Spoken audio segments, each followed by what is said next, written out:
Speaker.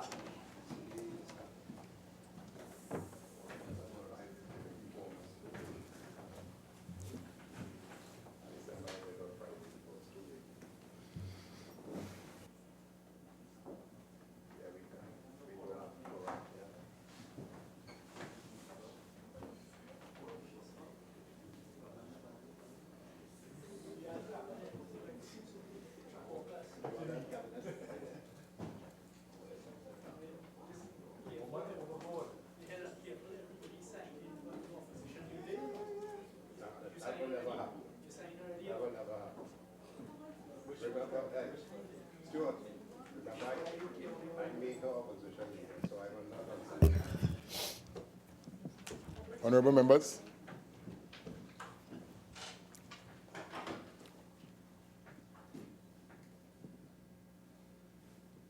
Almighty God, we give thanks to you, the creator of the universe, and humbly beseech you to direct and prosper the deliberations of the members of this House here assembled for the advancement of your glory and the trust and welfare of the people of Trinidad and Tobago.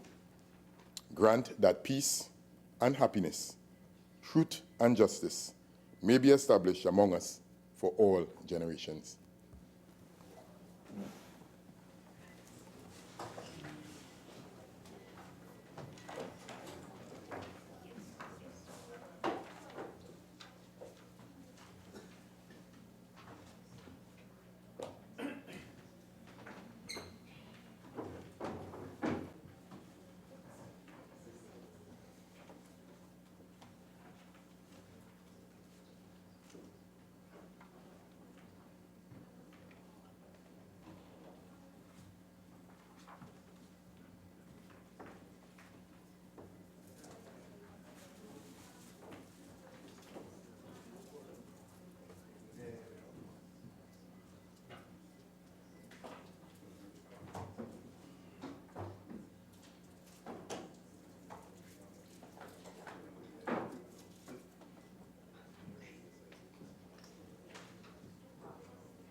Oath or affirmation, announcements by the Deputy Speaker.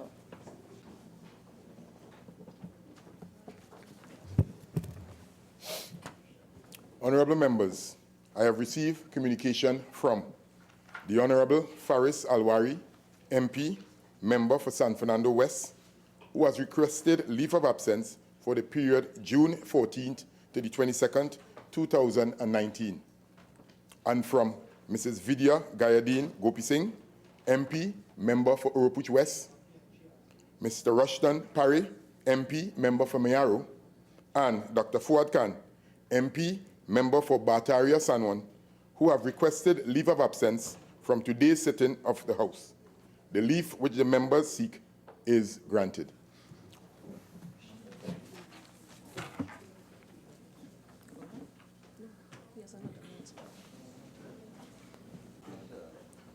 Honorable members, the 5th Prime Minister of Jamaica, the Honorable Edward Philip George Siaga, passed on May 28, 2019. In this regard, the Jamaican High Commissioner, His Excellency Arthur H.W. Williams, has availed himself today for the signing by members of the condolence book in the tribute of the Most Honorable Edward Siaga, ONPC. He will be there at the beginning of today's sitting.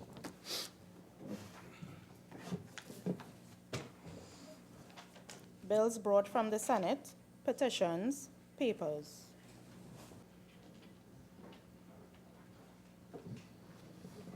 Leader of the House.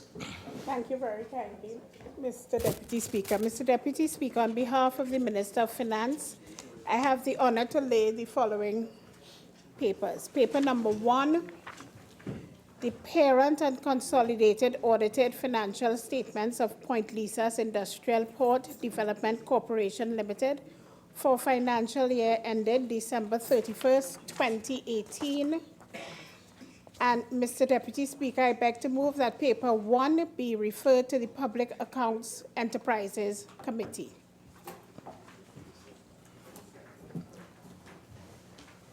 Honorable members, the question is that paper 1 be referred to the Public Accounts Enterprises Committee. All in favor, say aye. Aye. Any against? The ayes have it. Leader of the House. Thank you very kindly, Mr. Deputy Speaker. Mr. Deputy Speaker, I have the honor to lay the following papers. Papers 2 to 4, the responses to the 9th report of the Joint Select Committee on Social Services and Public Administration on an inquiry into the state of contract employment in the public service. The responses are from Ministry of Finance, the Ministry of Public Administration, and the Ministry of Labor and Small Enterprise Development. Paper number 5, the ministerial response of the Ministry of Works and Transport to the 6th report of the Joint Select Committee on Land and Physical Infrastructure on an inquiry into the establishment of systems for the maintenance of drainage and roadways. Paper number 6, the ministerial response of the Ministry of Education to the 8th report of the Joint Select Committee on Social Services and Public Administration on its first follow-up inquiry into the current level of violence among students in schools with particular focus on physical and cyberbullying.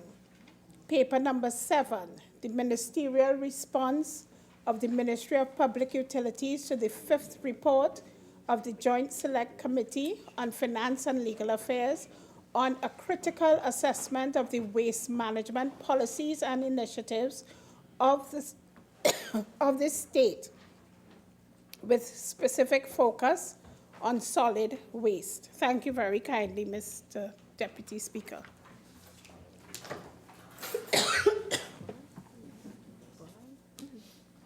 Reports from committees. Member for Toko, Sandy Grandi. Thank you, Deputy Speaker. Mr. Deputy Speaker, I have the honor to present the 10th report of the Joint Select Committee on Social Services and Public Administration on an inquiry into the potential benefits of traditional, complementary, and alternative medicine in the treatment of non-communicable diseases affecting the Trinidad and the Tobago population. Thank you. Thank you, Deputy Speaker. Recognizing member for Moruga, Tableland. Mr. Deputy Speaker, good afternoon. I have the honor to lay the 12th report of the Joint Select Committee on Local Authorities, Service Commissions, and Statutory Authorities, including the THA, on an inquiry into occupational safety and health compliance within the public sector. Member for Port of Spain North, St. Anne's West. Mr. Deputy Speaker, I have the honor to present the report of the Committee of Privileges of the House of Representatives on the allegation of threatening words. Prime Minister's questions, urgent questions. Chief Whip. Thank you, Deputy Speaker. On behalf of the member for Oakwood West, To the Minister of Works and Transport. With regard to the flooding that occurred on Monday, June 17, 2019, could the Minister indicate whether any measures to reduce flooding have been initiated in central Trinidad? I recognize the Minister of Works and Transport. Thank you, Mr. Vice President. Mr. Vice President, the flooding that occurred on Monday, June 17, 2019 was street or flash flooding as a result of the adverse weather condition. Mr. Vice President, I want to, sorry, Mr. Deputy Speaker. Mr. Deputy Speaker, I want to just start by complimenting the Drainage Division, the staff of the Drainage Division, who at the beginning of the dry season started a very ambitious desilting program with over 375 projects in 3 phases. To date, phase 1 have been completed, phase 2 is about to be completed, and phase 3 would have started about a week ago. In the central area alone, there are upward of 75 projects. 42 of these projects have been completed. 14 are to be completed by this weekend, and a further 20 to 25 projects are to be started by next week. I thank you. Recognize the Chief Whip. Thank you, Deputy Speaker. Minister, you mentioned phase 1, 2, and 3, but you didn't mention what phase 2 is, and you haven't started phase 2 as yet. Could you describe what is phase 2?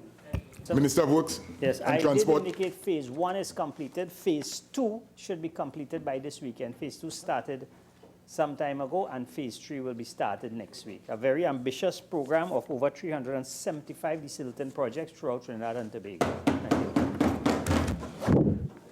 I recognize Carney East.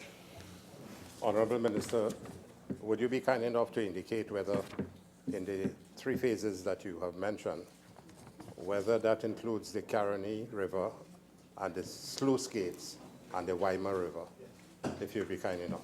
Minister of Works and Transport. As I said, it's 375 projects throughout Trinidad and Tobago. Apart from those 375 projects, we do have some desilting work going on in the Caroni. A major Caroni desilting program is on the way, and that would have helped us significantly yesterday in the Greenvale area. So we do have a gate program, again, the sluice gates program, which is outside the 375 projects. So the Ministry of Works Drainage Division, that is why I started by congratulating them. They did put out a very ambitious program, and they are on target to have everything sorted out. Thank you. Honourable Member, only 2 supplemental questions are allowed at this stage.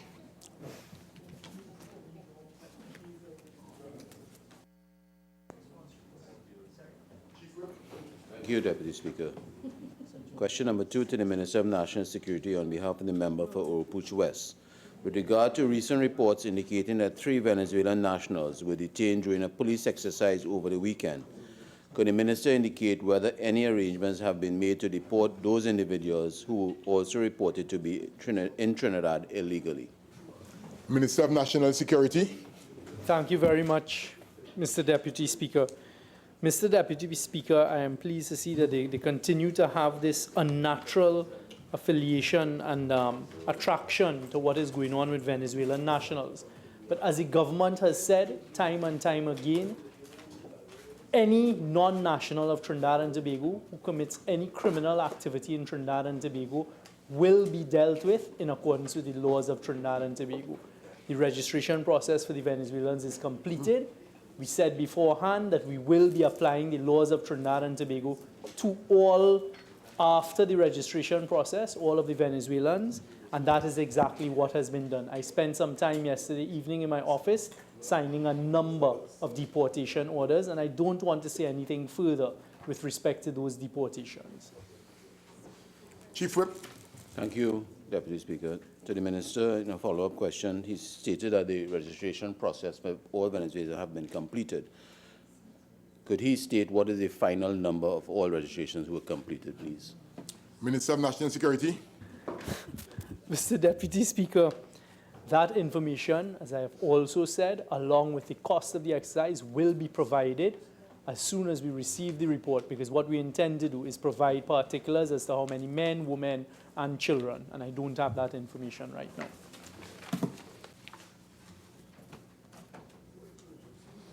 Chief Whip, question number 3.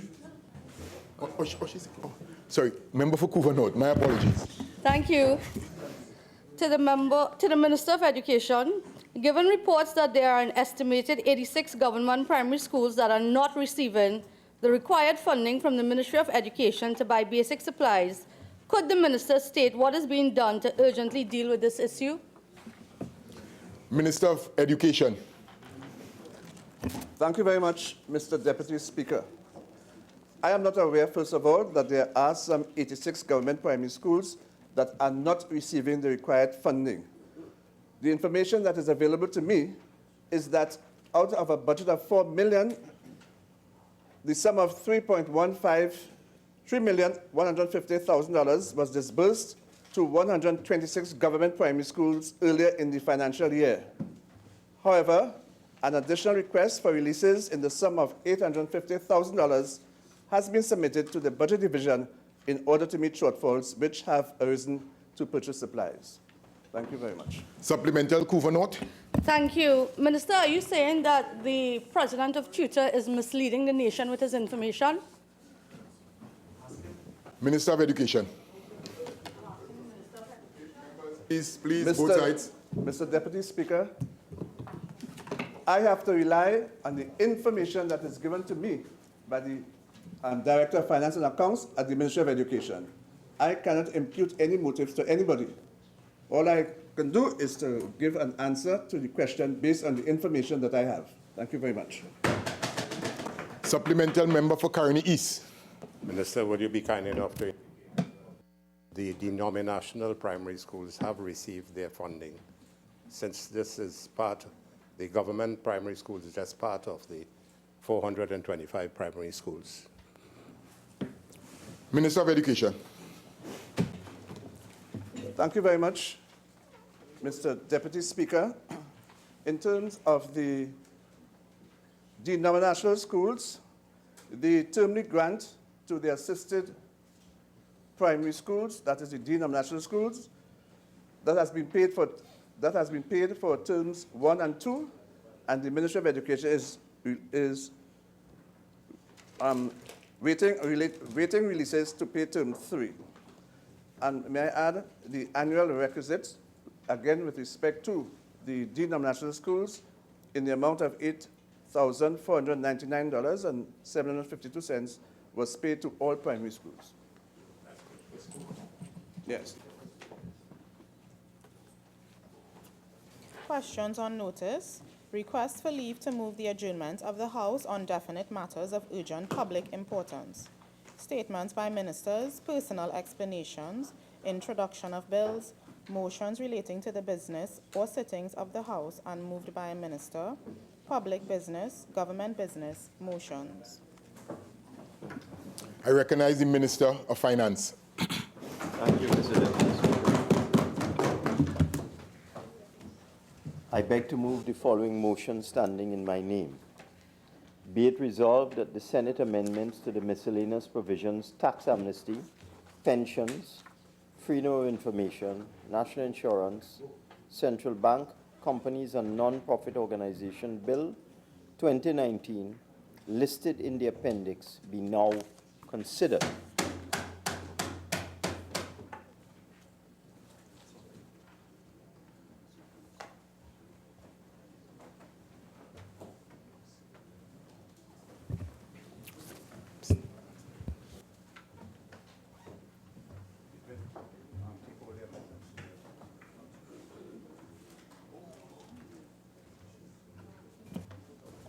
Honorable members, the question is that the Senate amendments to the miscellaneous provisions, tax amnesty, pensions, freedom of information, national insurance, central bank, companies and non-profit organizations, Bill 2019, listed in the appendix, be now considered. All those in favor say aye. Aye. Any against? The ayes have it. Minister of Finance.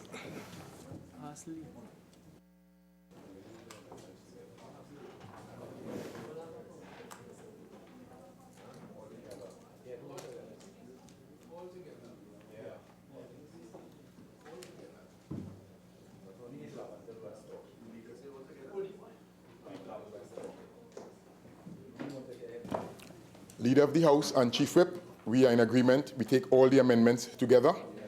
Okay, agreed? Clerk? Long title. After the words "the Judges' Salaries and Pensions Act, Chapter 602," delete the words "the Freedom of Information Act, Chapter 2202." Clause 1. After the words "pensions," delete the words "freedom of information." Clause 3. In paragraph A, after the words "inclusive of," delete the words "personal allowance and." Clause 4. A. In paragraph A, after the words "inclusive of," delete the words "personal allowance and." B. Delete paragraph B and substitute the following paragraph. B. In section 3A, by repealing subsections 1 and 2 and substituting the following subsection. 1. A person referred to in section 3.1 is eligible on every 5th anniversary of the date he ceased to be president for a revised pension equivalent to A. The salary payable to the incumbent on that date, or B. 3/4 of the salary payable to the incumbent on that date where he has exercised the option under section 3.2. Clause 5. A. In paragraph A, after the words "inclusive of," delete the words "personal allowance and." B. In paragraph B, delete the new section 4A and substitute the following new section. Review of pension. 4A. A person, including a retired prime minister, is eligible on every 5th anniversary of the date he ceased to be prime minister for a revised prime minister's pension equivalent to A. The salary payable to the incumbent on that date, or B. 3/4 of the salary payable to the incumbent on that date where he has exercised the option under section 4.2. Clause 6. A. In paragraph A, after the words "inclusive of," delete the words "personal allowance and." B. In paragraph C, delete the new section 11A and substitute the following new section. Review of pension. 11A. A person, including a retired judge, is eligible on every 5th anniversary of the date he ceased to be a judge for a revised pension. A. Calculated on the basis of the pensionable emoluments payable to the incumbent on that date, or B. At the rate of 3/4 of the revised pension payable under paragraph A, where he has exercised the option under 11.1. Clause 7. A. Delete. B. Renumber clauses accordingly. 8. In paragraph B, insert after the word "prescribe" the words "except that an order under this paragraph shall not affect a person who is registered under subsection 1 prior to the coming into force of the order." Clause 9. In subsection 7, delete the word "1" and substitute the word "6."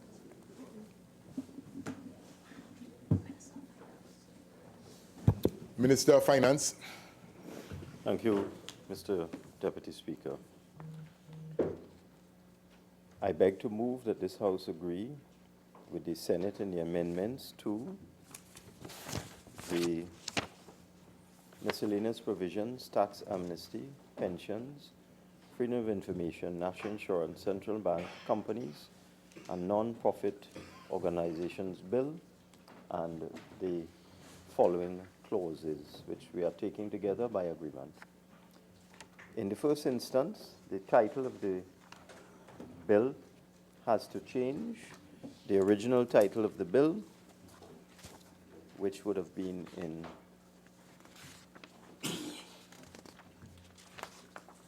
just a minute, Mr. Deputy Speaker,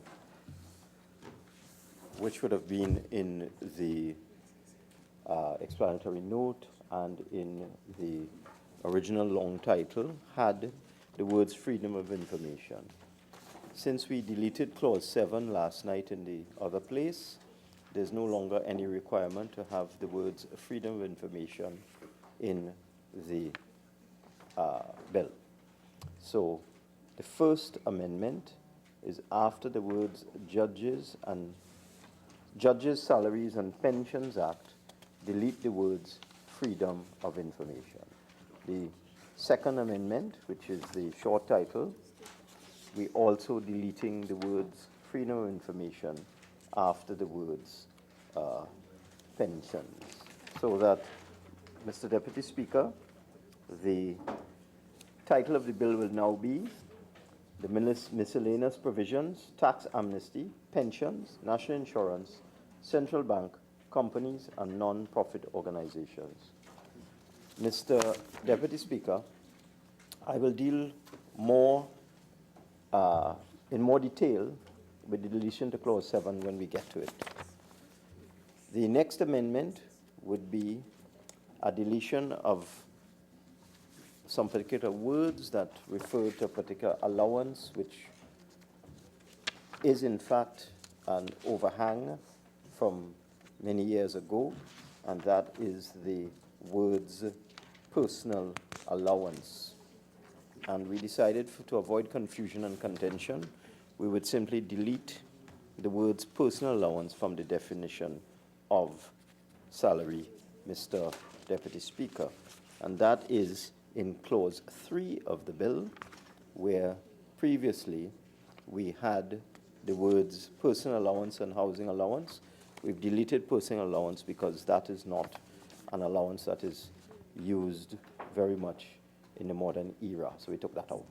So we didn't want any confusion. There were allegations that somehow we on this side had some sight of the SRC report and that some very fortunate persons would get a personal allowance, and therefore we were legislating for ourselves.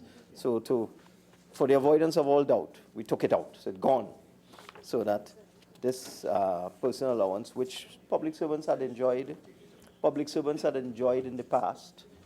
And let me just clarify, Mr. Deputy Speaker, in the other place, the amendments proposed by the other side was delete everything. It wasn't any amendment to any particular clause with respect to tweaking a word or inserting a word or taking out a word. It was delete clause 2, 3, 4, 5, 6, 7, 8, 9, 10. That was the extent of the amendments in the other place. Very similar to the alleged amendments or the proposed amendments in this place. So we've taken out the personal allowance in Clause 3. It's gone from the bill. In Clause 4, because the word personal allowance was repeated throughout in the various Pensions Act, because you're dealing with 4 separate Pensions Act: President's Pension, Prime Minister's Pension, Retiring Allowances, Legislative Service, and the Judges' Salary and Pensions Act, we had amended the definition of salary to include personal allowance and housing allowance in all of these 4 acts. And because we've taken out personal allowance up front, we've decided to delete it wherever it appeared. So in the amendment to Clause 4, what you see is after the words inclusive of, delete the words personal allowance. We also dealt with an issue which had not been an issue for 10 years. For between 2009 and 2019, there were persons, retired presidents, and spouses of retired presidents who had benefited from a revised pension that was enacted in 2009, where there was no confusion or ambiguity or interpretation of the law at that time that persons who had taken a reduced pension and gratuity would not be eligible for the revised pension. Ellis Clark at the time, deceased Ellis Clark, and the spouse of Noor Hassan Ali, their excellencies, they all benefited from an upward revision in the pension based on that 2009 amendment, which had a certain form of words which simply said that if a person had exercised an option to get a 3/4 pension plus a gratuity, when the pension was revised upwards, they couldn't revert to the 100%. It worked well without any trouble. But it became contentious, Mr. Deputy Speaker, so we decided, for the avoidance of doubt, to spell it out. So what you're seeing now in Clause 4, we have spelled out a person referred to in Section 3.1 is eligible on every 5th anniversary. We took out the First Amendment and we put this in. A person referred to in Section 3.1 is eligible on every 5th anniversary of the date he ceased to be president for a revised pension equivalent to A, the salary payable to the incumbent on that date, or 3/4 of the salary payable to the incumbent on that date where he has exercised the option under Section 3.2. This has now made it crystal clear what has always been the application of the law in the 2009 to 2019 period. It had been applied to create this result, but we now spell it out so that if someone, a retired judge or a retired president or prime minister, as the case may be, had taken the option of a reduced pension being 3/4 or 75% of the full pension, plus a gratuity, now they will benefit from the upward revision of the salary on the 5th anniversary date, and they will get 3/4 or 75% of the revised pension. So we spelt it out, so it's now no longer a matter for debate or interpretation or misinterpretation, as the case may be. If you go to clause 5, again, we deleted the words personal allowance. We had taken them out from the definition up front, but they were also repeated in various clauses in the various amendments to the various acts. The word personal allowance was there. So you go to clause 5, which deals with Prime Minister's pension. We deleted the words personal allowance from that clause as well. And we also did exactly the same thing we have done with respect to the President's Emoluments Act. We've now dealt with it with respect to the Prime Minister's Pension Act. And it says, a person, including a retired Prime Minister, is eligible on every 5th anniversary of the date he ceased to be Prime Minister for a revised Prime Minister's pension equivalent to A, the salary payable to the incumbent on that date, or B, 3/4 of the salary payable to the incumbent on that date where he has exercised the option under Section 4.2. And this is dealing with general concern about possible ambiguity, and also in response to a particular question asked of me by the member for Oropouche East, where the member for Oropouche East alleged that we were somehow discriminating against retired prime ministers, of which there are only two, Ms. Kamala Prasad-Bissessar, the member for Siparia, and Mr. Basdeo Pandey. Those are the only two retired prime ministers who are still alive. And the member for Oropouche East asked whether we were planning to discriminate against retired prime ministers, both of which are from the UNC. So we have fixed that. The member for Siparia also raised it, so we have fixed that. And may I say, the only two persons who will benefit from the amendments to the Prime Minister's Pensions Act would be Mr. Basdeo Pandey and the member for Siparia. So that was the amendment to clause 5. You go now to clause 6. Again, this was something that had worked well for Ellis Clark, had worked well for the spouse of deceased Noor Hassan Ali, but we didn't want any confusion. We had received legal advice before from eminent counsel that the previous wording was adequate, but we didn't want any confusion.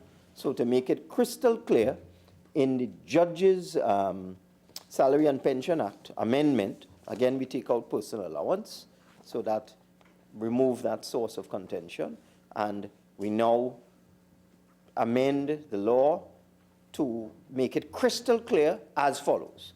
A person, including a retired judge, and that is to ensure that retired judges are eligible, is eligible on every 5th anniversary of the date he ceased to be a judge for revised pension. A, calculated on the basis of the pensionable emoluments payable to the incumbent on that date, or B, at the rate of 3/4 of the revised pension payable under paragraph A, where he has exercised the option under Section 11.1. And may I say, Mr. Deputy Speaker, I read an article in the Express today, which was based on a false premise, where questions were posed to retired Chief Justices.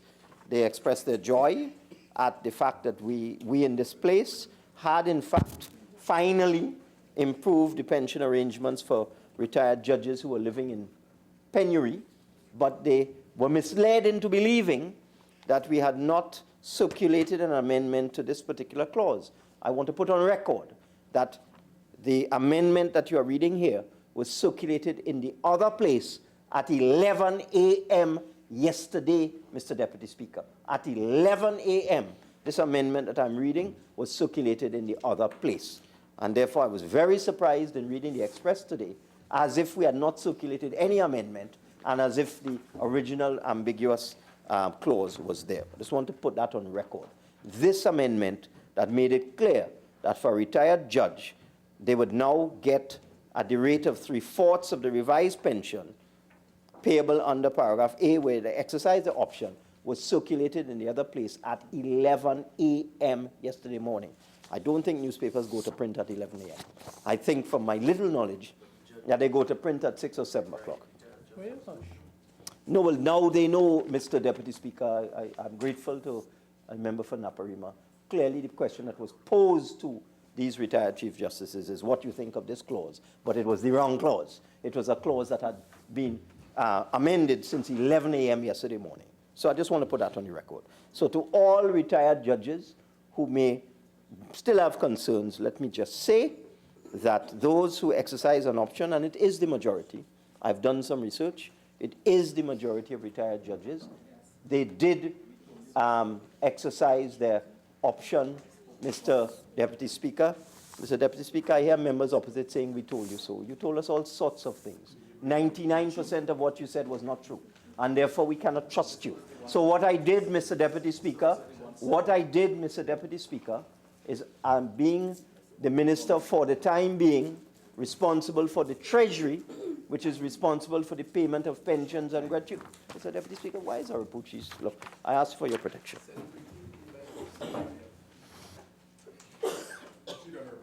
Okay, it's really annoying, Mr. Deputy Speaker. Our Pucci's just goes on, and when he finishes, Naparima starts. Please stop. So for the record, Mr. Deputy Speaker, for the record, if there's any retired judge who exercise an option for a reduced pension, I checked with the Treasury, which is a department of the Ministry of Finance, and since for the time being, I have the honor to hold the portfolio of the Minister of Finance, I was able to get the information and confirm that the majority of retired judges exercise their option to take a reduced pension and a gratuity. So this amendment now, which was circulated at 11 a.m. yesterday, deals with that. They will now get 3/4, 3/4, or 75%, whichever way you want to put it, of the revised pension, which would now include an allowance. Going to Clause 7. In Clause 7, Mr. Deputy Speaker, one of the distinguished senators in the other place, independent senator, raised some concerns about conflict of interest with respect to information. It was a very cogent argument, and I'm referring to Senator Choate. And on the basis of Senator Choate's argument, we on this side felt it was better to do a comprehensive review of the Freedom of Information Act. And therefore, we withdrew Clause 7, the amendment to the Freedom of Information Act, last night in the other place. So the amendment to Clause 7 is that you delete Clause 7. That's the Freedom of Information one. In respect to Clause 8, this was to deal with a question raised by a member of the other place with respect to NIS benefits. There were all sorts of allegations that by not allowing transient workers to register for NIS, you're going to deprive the fund of income. Complete opposite is true, Mr. Deputy Speaker. We were at pains to make the point that the way the national insurance scheme is structured at this time, in order to get an injury benefit, which you can get for an entire year, you can receive an injury benefit for an entire year. In order to qualify for that, you only have to make one national insurance payment of $11, Mr. Deputy Speaker. So that, can you imagine a transient worker making a single national insurance payment of $11 qualifying for an injury benefit where they would get 2/3 of their salary for 52 weeks. 52 weeks, Mr. Deputy Speaker. And also, in terms of maternity benefit, you only have to make 10 contributions of $11, $110, Mr. Deputy Speaker, and the person qualifies for maternity grant. and a maternity benefit. And the other person who is making the one contribution of $11, they would not only qualify for an injury benefit, but they qualify for medical expenses grant of $33,000, Mr. Deputy Speaker. We made it very clear that it didn't make sense. The fund was never designed for that. The scheme was never designed for that. That transient workers will come in large numbers and access benefits by paying a pittance in terms of contributions. That will not help anybody. That will destroy the fund. And I made the point also, Mr. Deputy Speaker, and I'll make it here now. In 2018, in the annual report laid in this House, it was reported that in that year, 2018, last year, the fund was in deficit by $226 million. In other words, the payout of contributions exceeded the payout of benefits, exceeded the inflow of contributions. The inflow of contributions was just over $4.6 billion, and the outflow was close to $4.9 billion. In fact, the difference between the two, when you add them and subtract them, is a deficit, a shortfall between payout of benefits and inflow of contributions of $226 million. So we already have a situation where we have an aging population, we have less and less people becoming members of the National Insurance Scheme, people are living longer, and therefore the benefits are increasing exponentially, and the income is decreasing. And therefore it would be foolhardy, irresponsible, and anti-Trinidadian and Tobagonian for us to allow damage to the insurance fund.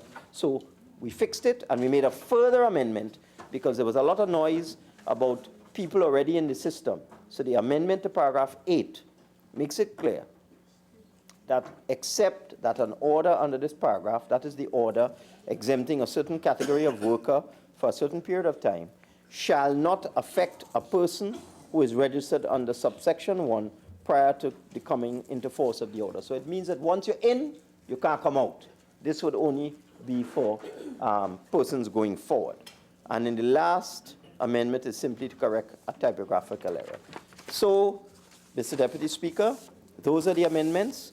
I am very happy that we were able to pass this bill in this place and in the other place. I want to thank the members of the other place, the independent senators in particular, for supporting this bill and for doing what is right, Mr. Deputy Speaker. I want to support the the members of the independent bench in the other place for doing what is right, standing on principle, and not succumbing to politics. I beg to move, Mr. Deputy Speaker.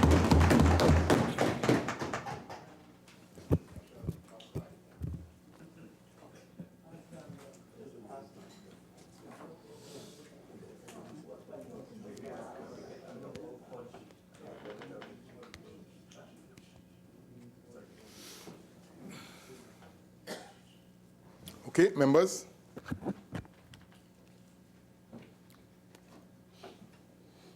Honorable members, the question is that this House agree with the Senate in the amendments to the long title clauses 1,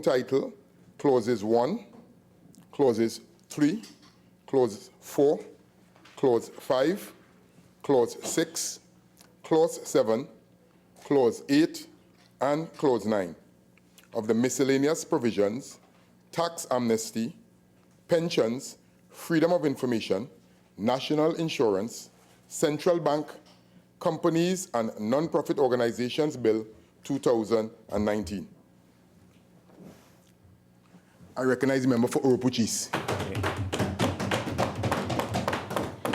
Thank you very much, Mr. Deputy Speaker, for the opportunity to rise and speak on the matter before us, which are extremely significant amendments and significant issues brought from the other place in the aftermath of a fairly long debate last evening. Mr. Deputy Speaker,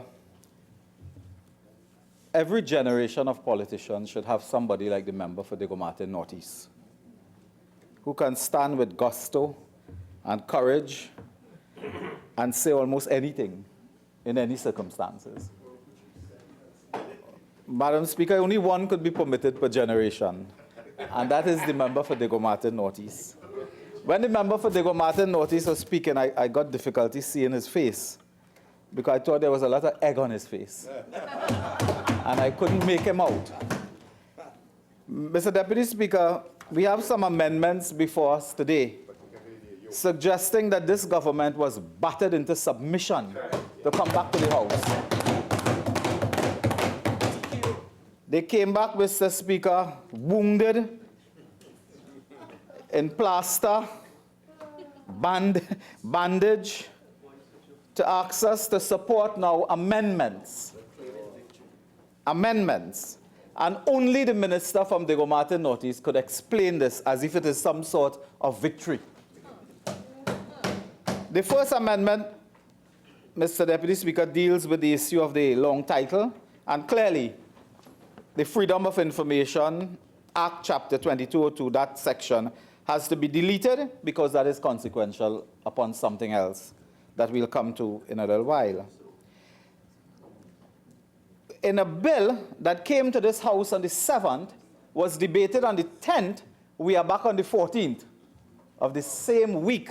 This, I believe, unless I'm mistaken, 7 days later, we are back, Mr. Deputy Speaker, just for the record, with 8 amendments in a bill of 11 clauses.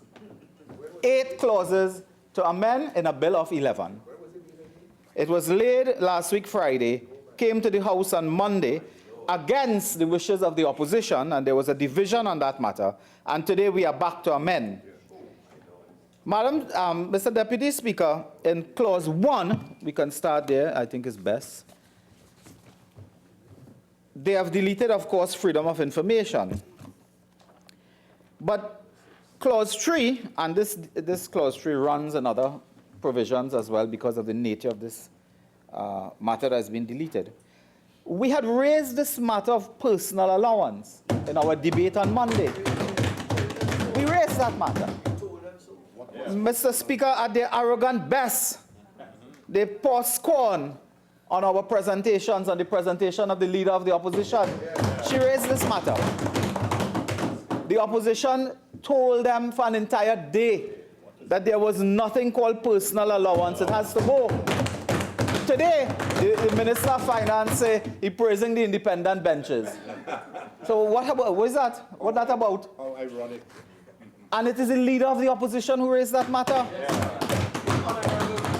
And the minister, I just want to recall for the record, the minister said personal allowance was there from 1934. We are bringing it up to speed. We are bringing it up to speed. We are consistent. We are leveling the playing field. Who said that? The member for Diego Martin Northeast. Today, 85 years. with egg on their face, they come. Okay, they do what Padarath North does. They speak under the breath. We just delete personal allowance. And they say victory. But the other related matter is that we continue to ask for these office holders, Mr. Deputy Speaker, we continue to ask a related issue. And I'll do that in a few minutes.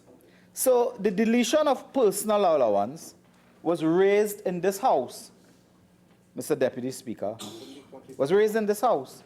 They couldn't answer here, and when they faced the fire, they succumbed, and they were battered into submission. I kept noting that the minister kept saying all the time, and I just taking him up on his presentation, for the time being, he has the honor to be Minister of Finance. Do you know something we don't know? Is it that the Prime Minister is about to remove you for something that you kept saying 3-4 times that?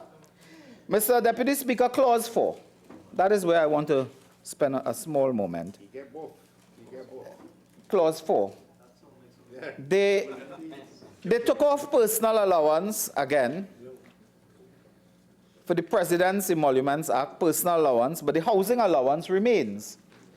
Mr. Deputy Speaker, again, we want to state for the record for the umpteenth time that I am reflecting on personal allowance being deleted in clause 4 of the amendment.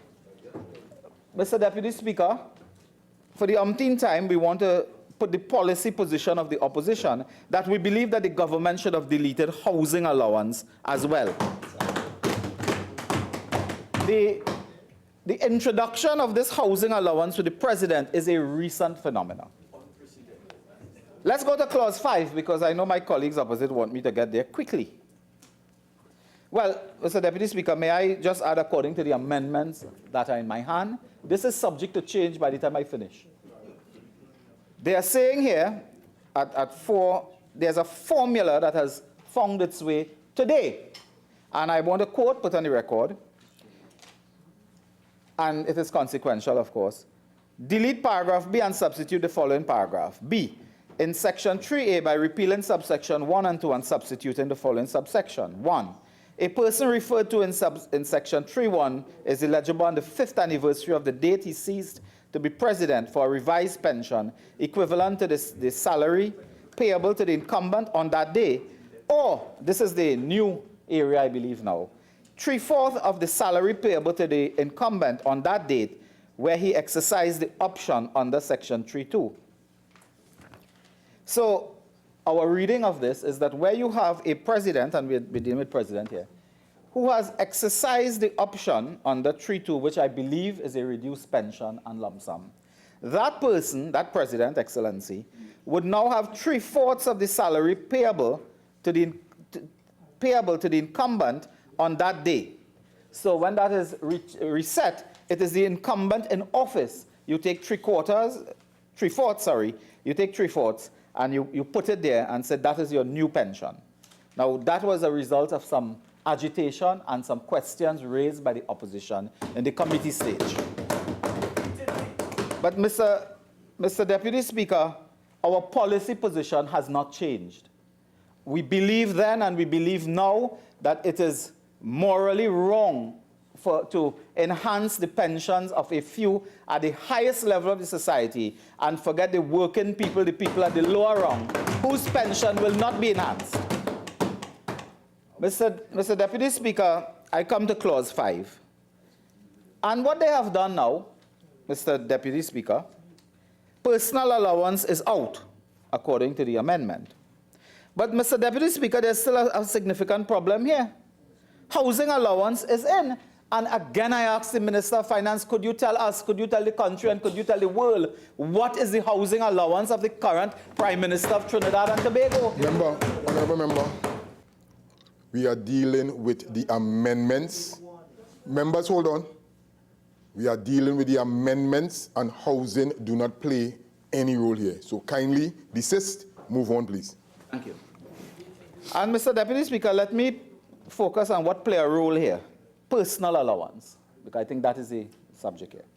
The government included personal allowance. Could the minister give us a little more detail, apart from saying confusion, as to why you remove personal allowance? You were so sure, you were so certain, you were so arrogant in bringing personal allowance as part of pension. You removed it, and the only answer we have, according to the minister, because in this house we are not obliged to listen to anything else that happens anywhere else. We determine our business. Could you tell us exactly why you removed personal allowance? When you did not listen to us on Monday gone, when you did not listen, you removed it, and today say it was just confusion. So solve the confusion by removing it. Mr. Deputy Speaker, judges' salary and so on, they have taken some steps to clarify. They have taken some steps to suggest what was said on Monday night. On Monday night, we told the colleagues opposite that we had done some type of investigation into this matter, Mr. Deputy Speaker. And in our investigation, told us that many, if not all, the judges exercise option 2. So in its original form, it was not going to help anybody. We told you that. There's an amendment now to suggest that, again, you didn't want to listen on Monday, you listen on Thursday night when somebody else tells you. And that is your right, of course, to do that, Mr. Deputy Speaker. But, Mr. Deputy Speaker, again, the opposition's position is that while this will benefit a few, we ask for benefits to the wider working people of Trinidad and Tobago. Bring their pensions up to Mr. Speaker, number 6. We are on number 6 there. Now let me get to the real thing here. Now, the only recommendation made by the leader of the opposition, which was taken in its entirety, is to remove clause 7. And today, we acknowledge the work of the opposition and commend civil society, the other groups outside, 47 groups, individuals, professionals, who came down like a ton of bricks on this government. On this issue. Members, hold on. Member for Naparima, constantly, since your colleague started his discourse, the added comments. Please. Proceed. Thank you. But, Mr. Deputy Speaker, I want to raise some questions about this amendment. Because, Mr. Deputy Speaker, I followed the debate in the other place. And up to 11 o'clock last night, a Minister of Government, the member for Laventille West, said, I see no reason to delete clause 7. At 11 p.m. last evening, it is on page 10 of the Newsday. He said, I see no reason to delete it. Today, the member for Laventille West joins his colleague in deleting it. He says, of course. Mr. Deputy Speaker, clause 7 deleted. But I'm asking the government, since they have deleted it, they raised serious concerns to them on Monday about people. Did you remember an exploitation industry, an industry of exploitation? What is the plan of the government to deal with this industry of exploitation? Point of order. But I'm raising questions about the Point of order. 48-1.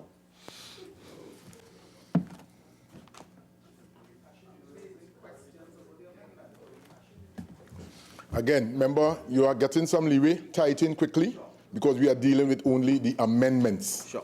Sure. Mr. Deputy Speaker, I will tie it this way.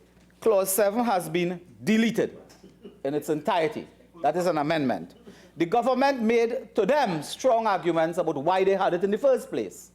I am asking you now, why did you remove it? If you were so sure that this would deal with the industry of exploitation, why did you delete? And you have deleted this section. Mr. Deputy Speaker, 48-1. This is not a debate, so to be asking why is irrelevant.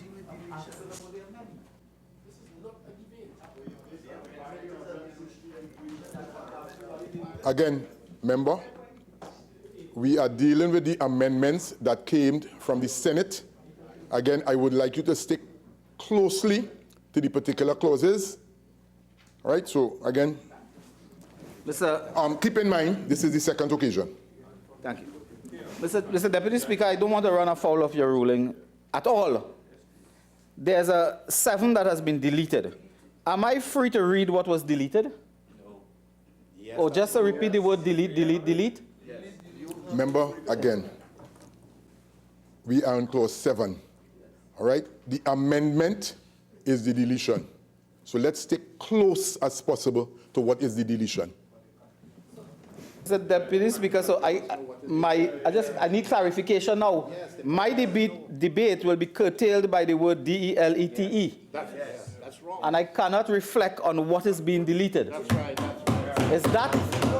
I cannot reflect on what is being deleted. I just have to use the word DELETE. What is deleted? I want to reflect on what the government threw out. That is the matter before us now. Point of order. 55-1B.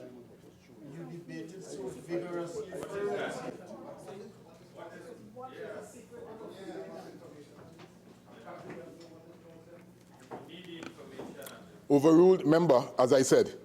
Okay? Proceed clearly, and I will direct. All right? Mr. Deputy Speaker, I depend on you here. The Freedom of Information Act, I am going to read what was deleted, because the deleted created the amendment. Please. In the bill, what is deleted, Freedom of Information Act, certain provisions, Mr. Deputy Speaker, and I just read provision 2, where request is referred to the Attorney General under subsection 6D, the Attorney General shall, within 90 days from the date on which the request was referred, inform the public in writing. This was further reduced to, I believe it was 30 days. And now, Mr. Deputy Speaker, it is being reduced. Are you all going back in your cave to plot? Mr. Deputy Speaker, I am...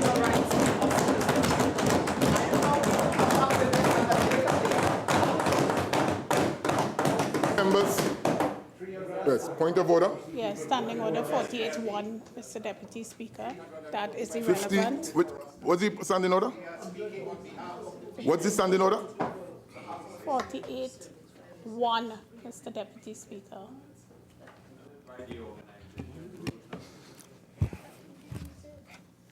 Overruled. Member for Oropouche East, I would like you to continue your discourse and stick with the relevance of the amendment. Sure. Thank you very much, Mr. Deputy Speaker, for this guidance. Mr. Deputy Speaker, what was also deleted that gave rise to delete at number 7, what was also deleted was this matter of a request referred to the Attorney General, where on the date after a certain amount of days, reduced to 30, the Attorney General was to intervene. And we heard strong arguments about that intervention by the Attorney General. And that has led to this issue of delete. That is why we have arrived here and they have deleted it. All I am saying to the government... Remember, 1 second. Again, the particular clause 7, you can introduce it, but with regards to what the Attorney General would have said and would have introduced, we are not going down that road. Okay. So, Mr. Deputy Speaker, let me just sum up here because I want to move on. Could I ask the government, therefore, whether in deleting this matter that they have deleted... Remember, again, the question cannot arise at this stage. We have already debated the matter, and we are now dealing with the particular amendment. Right? You have my permission in order to read the to read the particular clause, but we are not going into no details as to the actual debating of the particular matter. Right? If you have to do any debate, it's based on the amendment delete. Kindly proceed. Thank you very much. Mr. Deputy Speaker, Mr. Deputy Speaker, I wanted to read what we are deleting. Is it permitted? And I gave you that permission. Deleting here a role for the Attorney General. We are deleting that. We are deleting a number of days provided for the Attorney General. That is what we are deleting. That's why we have the word delete. They have taken it out completely. Haven't spoken on it. What role do you foresee for the Attorney General in the future? I ask the question, and I move on, Mr. Deputy Speaker. I just want to move on now. On this, leave that freedom of information matter there. It came like a thief in the day, and it left like a thief in the night. Mr. Deputy Speaker, the member went on to clause 8 now. Now, that is a nice one. It has to do with the NIS, I believe. Mr. Deputy Speaker, the amendment, I just want to read it here. In paragraph B, insert after the word prescribed the words, except that an order under this paragraph shall not affect a person who is registered under subsection 1 prior to the coming into force of the order. That is it. But the minister made some observations today in his presentation of the amendments. He made some observations.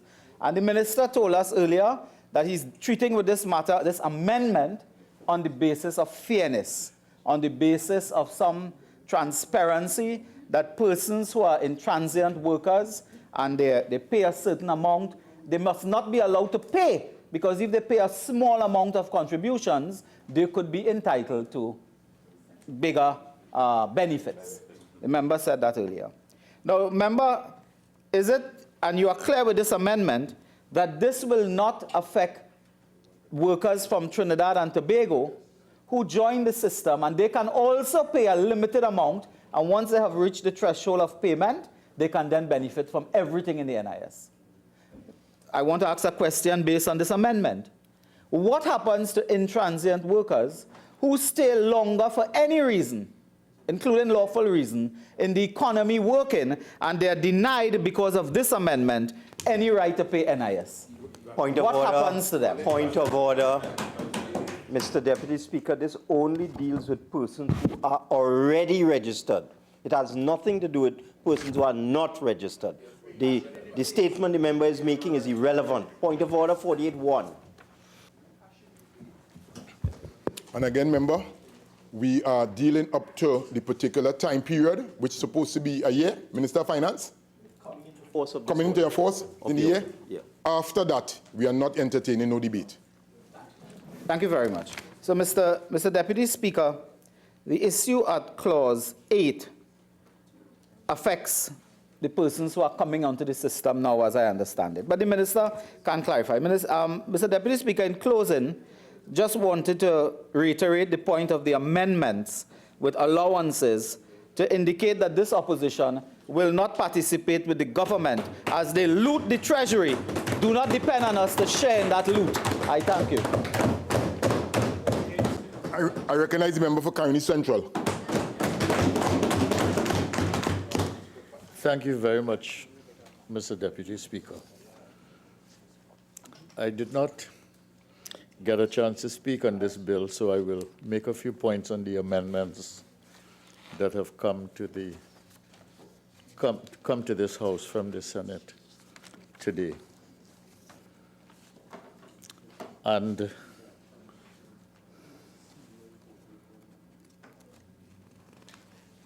the first amendment is the deletion of the words freedom of information. Now, members, just 1 second. Right, I would like all speakers, we are dealing with the amendment together as agreed by both the whip and the leader of the House. When you are debating, again, it's your preference, but I would like you to identify the clause and then we move on to the particular thing so that I can follow, so that I can keep the debate as on the amendments. Well, the first amendment, Mr. Deputy Speaker, is the long title, is to the long title. And before, the long title would have included the word, the Freedom of Information Act, Chapter 2202. That phrase, the Freedom of Information Act, Chapter 2202, is no longer there. And the title now has that clause absent and has all the other issues that were contained in the bill except for that. So that the entire Freedom of Information Act amendment clause has been deleted. And the important thing about that, Mr. Deputy Speaker, is that the arguments for its retention were so exceptionally strong on the part of the government. And for a 360-degree turn to take place now for this amendment is 180. All right, I will concede 180. But it looked to me that it was all circular in intent, or at least in result. And that is because the government has a way of constructing its debates here. Point of order, Mr. Deputy Speaker. This is not about the freedom of information or the debate about the freedom of information. We are simply deleting words from a title. Full stop. Overruled. Proceed. Thank you. You see, the only way you can have such an about turn, I will stay away from the numbers 360 or 180, is if you take the position that you can rationalize anything no matter what it is. So to argue the case for retention of the amendment in this House, which they did, they argued a strong case, making the case of why it could not be removed at all. And now, in bringing back the deletion, so the clause is no longer there, they are arguing the case that they were persuaded by 48-1, point of order. This is just the title of the bill. It's no substance, it's just the title, not the substance, Mr. Deputy Speaker. It's irrelevant. 48-1.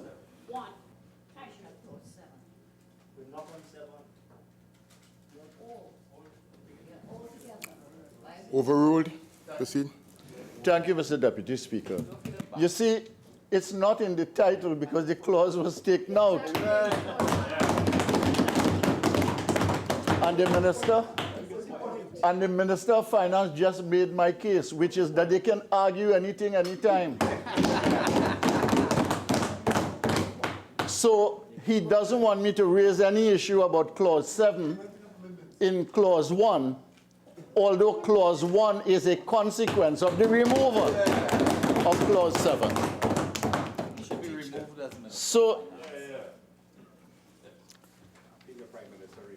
I think I'm allowed in the debate to respond to the Minister of Finance who presented the bill. And the only thing I want to respond to is the fact he attributed the withdrawal of the clause, the deletion of the clause, to the intervention of a senator in the other place, an independent senator. And this also represents, Mr. Deputy Speaker, another disposition of the government, which is to create overnight heroes and to identify villains to be flogged in the public place. The opposition raised a number of issues here, and I will go through them one by one because those are the clauses that were affected. You see, we voted entirely for the clause that had to do with amnesty. The leader of the opposition took that position very clearly.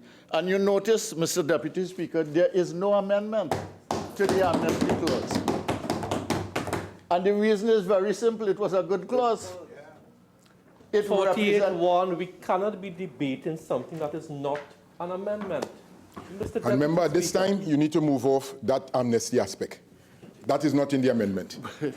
I take your ruling, sir, but I just want to explain to the member for St. Joseph. No. Member, listen. I have ruled, right? Sometimes I will rule for left side, sometimes I will rule for the right side. Right? And I would like it to stay that way. So I have ruled. Let's move on to the other point, please, on the amendments.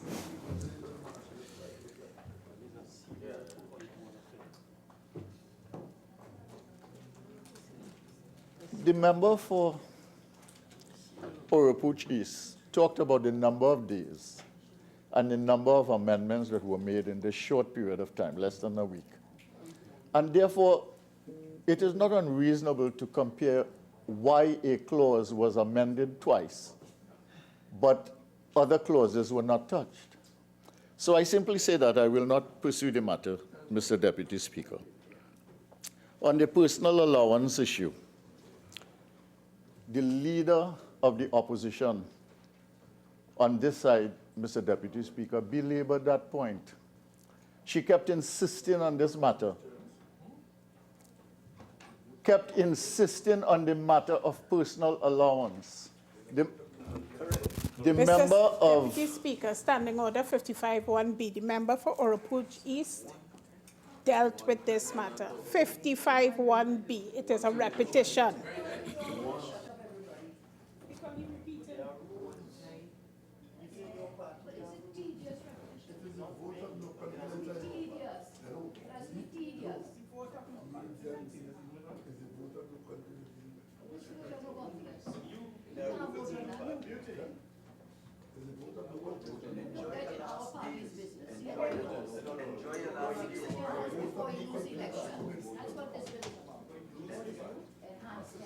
Okay, can I this time, members, both sides? Okay, and again, I'm going to overrule member for Caroni Central. I'm going to overrule the point of order. But again, I would like you to stick close to the amendments. We're not going into no extensive debate. And we move with some sort of crisp movements, please. Okay. Well, I would simply say that this was a matter that could have been settled here. because it was raised and it was settled in the Senate, the issue of the personal allowance. The clause 3 is the same personal allowance. I won't deal with that again. Clause 4,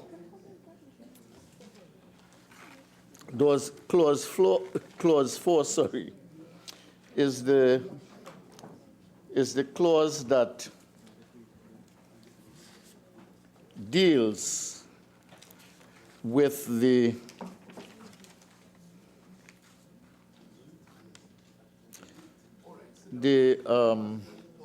pension of the president and the manner in which that is to be calculated. And the same issue arises here for those who had taken what the leader of the opposition identified as option 2 and what is identified in the original bill as option 2. I think the issue that we had here, Mr. Deputy Speaker, was really what signals do you send when you deal with what is essentially an elite group in the society, by any standard, as opposed to what the rest of the society is experiencing. And the corrections have been made here which would make the situation fairer for those who are current and those who had retired before and are now brought into the picture. But it does not alter the challenge of addressing the issues of a few as opposed to the challenges or the issues of the many. The indexation issue, which this deals with here, is an issue also which the leader of the opposition raised and strongly condemned the approach. Not because anything was wrong with it per se, but because if you do it only for one group and you do not take the rest of the society and other people in the working category into account, then it was discriminatory in nature. It doesn't matter who it is. But if you do for one and you do not take the whole into account, and that was the basis of her argument, Mr. Deputy Speaker. So this matter remains for us a contentious matter and very, very difficult for us to support. And what I would say generally, in the case of the president, the former prime ministers, the prime ministers, the judges, is that the real issue there is not what they might deserve or not deserve, but how it relates to the issue and principle of fairness in the entire society.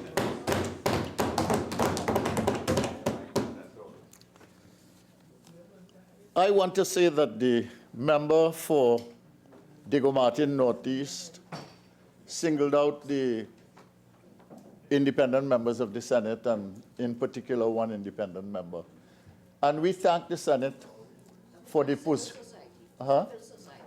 We thank the Senate for the role that they played, because at the end of the day, it was in the Senate that the clause number 7 was deleted in its entirety, as the leader of the opposition asked for. But having said that, I want to say that you could jump high, you could jump low. The reason that clause came out at the end of the day was the clause. The reason that clause came out was because the opposition never relented. The leader of the opposition never relented. and the civil society groups kept growing and growing in number and vociferousness as the government sought to make small concessions without deleting the entire clause. And what everybody who had any interest whatsoever. 48-1. Which amendment is the member addressing in that? 7. Overruled. Proceed. Tight in quickly. Listen.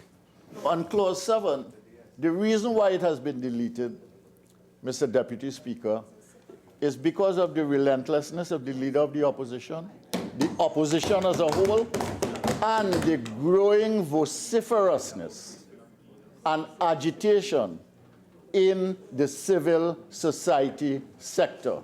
I want to acknowledge that and to acknowledge the implication of the mobilization of the civil society sector for the protection of democracy in Trinidad and Tobago. And in closing, Mr. Deputy Speaker, I want to say that we are happy to be on the right side. We are on the right side because this is the side that the people have decided that is the right side for Trinidad and Tobago at this time. Thank you very much. I recognize the Minister of Finance. Thank you, Mr. Deputy Speaker. I'm asking you, the members opposite have started already. I haven't even begun to speak. The fact of the matter is, Mr. Deputy Speaker, is that the Miscellaneous Provisions Bill passed in this House and was supported by the independent bench in the other House. The Miscellaneous Provisions Bill was approved by both Houses of Parliament, Mr. Deputy Speaker. Members opposite could put on a brave face and pretend that that is not so, but it is so. The bill was passed. No independent member in the other place voted against the bill. And Mr. Deputy Speaker, Mr. Deputy Speaker, they're making too much noise. Okay, our members, please silence when all members are speaking. Proceed, Minister of Finance. Mr. Deputy Speaker, I heard the member for Caroni Central say that the amendment to Clause 7 was because of the relentless work of the Leader of the Opposition. But I don't recall, Mr. Deputy Speaker, you're hearing the noise, eh? I don't recall seeing the Leader of the Opposition in the other place last night. She was not there. So that this gives you some understanding of the altered state, the delusional state in which they reside, Mr. Deputy Speaker. I mean, there is... Mr. Deputy Speaker, please, I am asking you, every time I start to talk, Caroni Central, Naparima, or Approach East, Tipperary hasn't started yet, but they will. I ask for your protection. You have my protection, Mr. Minister, but member for Naparima, of all the names, please. Proceed. Thank you, Mr. Deputy Speaker. The fact of the matter is, Mr. Deputy Speaker, is that there were 6 opposition votes in the Senate last night, but the Senate is comprised of 30 members, and only 6 opposed the bill in the Senate last night. So that, Mr. Deputy Speaker, all their fulminations are all figments of their imagination. They're just self-praise for nothing. They're just upset. They're upset that one of their members voted with the government in this House. That's all that's bothering them. That's all that's bothering them. They can't take it. They can't take it. Has begun. Can't take it. 48, Deputy Speaker, 48-1. What's the relevance of this?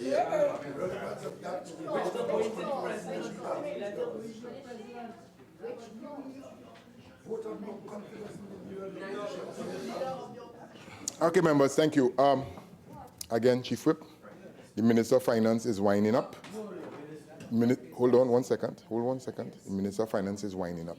And again, members, at the same time, as is tradition, as is protocol, the thumping of the desk, but the verbal aspect, please try and desist. Proceed. Thank you very much, Mr. Deputy Speaker. Hot in them. Shagonas West, hot in them. But let me Silence, members, both sides. Members, no. Both sides. Mr. Deputy Speaker, let me just put on record. In the other place, the leader of the opposition bench demanded inclusion of benefits for himself. In this place, Mr. Deputy Speaker, the member for Oropouche East demanded inclusion of benefits which would benefit the member for Siparia. As I've said before, when we look at the amendments, and I'm dealing now with the amendments, when we go to the amendments to Clause 5, we didn't think there was any problem with Clause 5. As I indicated, Clause 5 had operated perfectly in the same form in the amendment to the President's Emoluments Act for 10 years. We thought there was no problem. But the member for Oropouche East accused me of deliberately discriminating against and spiting a former Prime Minister who would not receive the enhanced pension. At the time, Mr. Deputy Speaker, I had no idea who the member for Oropouche East was talking about. I thought it was former Prime Minister Pandey. But I went back to the Treasury, as I said, and I need to reiterate this, and discovered that the member for Siparia had taken a reduced pension. And therefore, the member for Oropouche East, Mr. Deputy Speaker, was the member for Siparia was to benefit, and the member for Oropouche East was arguing the case for his leader. So it's the hypocrisy of the other side, Mr. Deputy Speaker. The hypocrisy, as I said, we will not let them escape. They come in here and they oppose these benefits. Standing order 55-1B. I heard yes.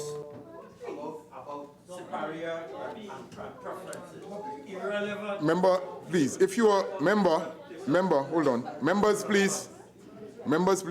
Naprima again, if you are addressing the chair, there's a particular format. It's either you are standing, you are sitting, or you are semi-sitting, whichever one. So if you are addressing me, do it properly, please. Sorry, sir. Standing order 55-1B. It is repetition. Again, honorable member, with regards to the opposition leader, move on to your next point, please. Thank you. Mr. Deputy Speaker, last night I was asked to quantify the effect of these benefits. I was asked if I had calculated, if I knew how many retired legislators, how many retired judges, how many retired prime ministers, how many retired presidents were in the system, and whether I had done a detail. Oh. Nobody asks them that here. If somebody asks you that in the Senate, that's...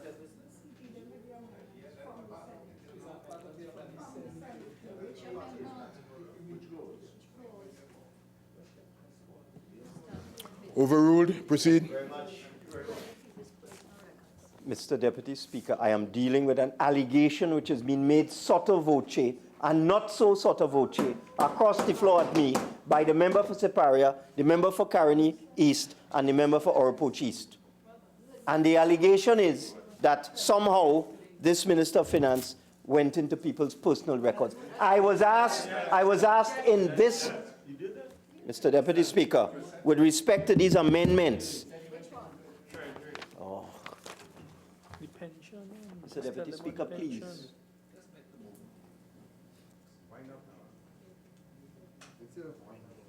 Proceed.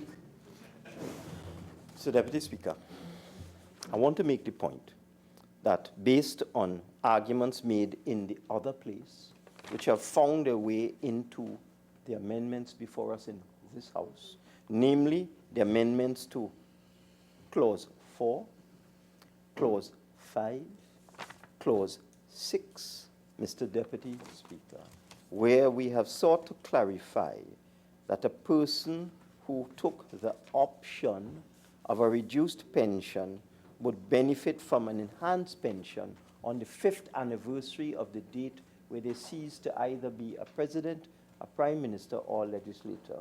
Based on these amendments, which came out of debate in the other place, Mr. Deputy Speaker, it is pertinent and germane that we get some understanding of the effect on the exchequer of the amendments to 4, 5, and 6. And not only members opposite in this House and members of their party in the other place pose this question. This question has also been posed in the public domain. It has been posed in the media.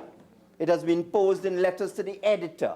It has been posed in editorials. It has been raised by honorable members opposite, both here and by their counterparts in the other place. And that is, what is the cost of all of this? And the only way to establish the cost is to check the records. Mr. Deputy Speaker, I am not a seer man.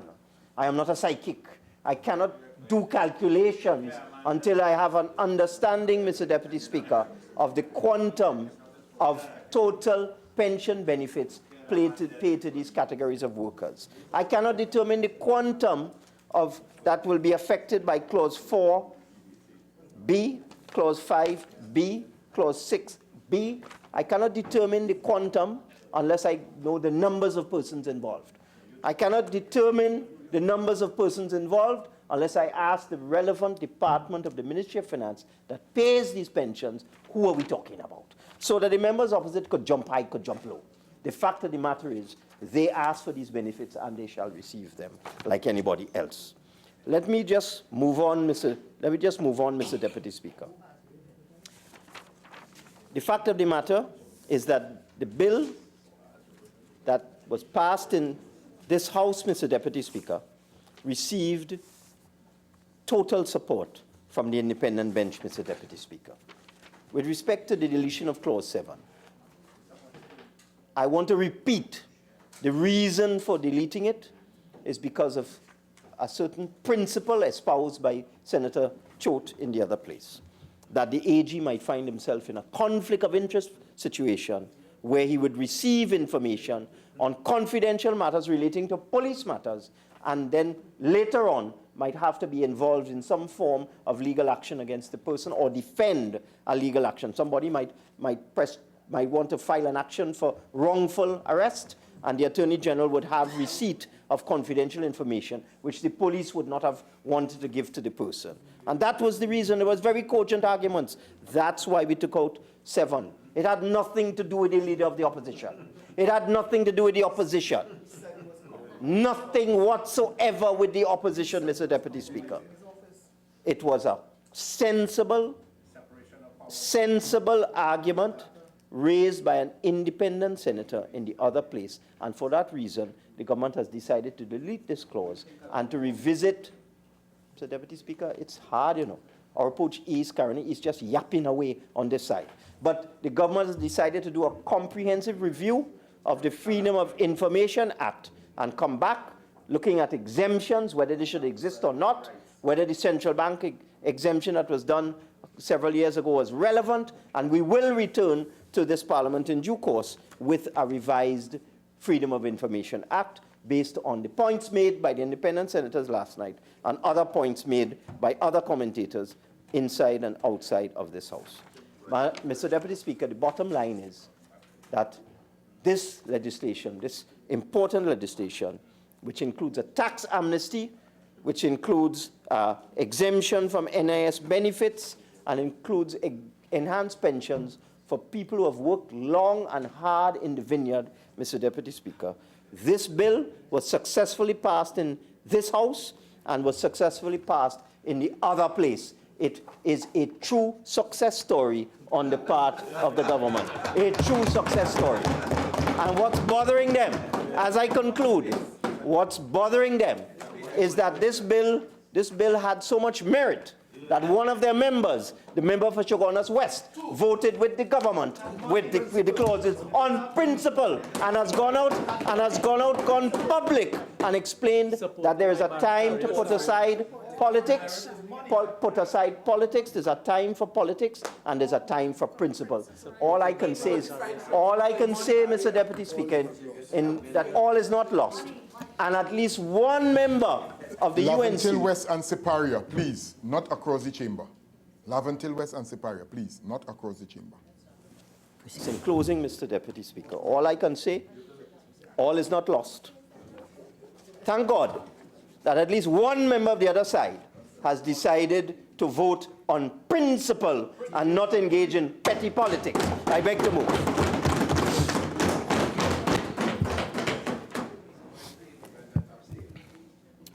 Honorable members, the question is that this House agree.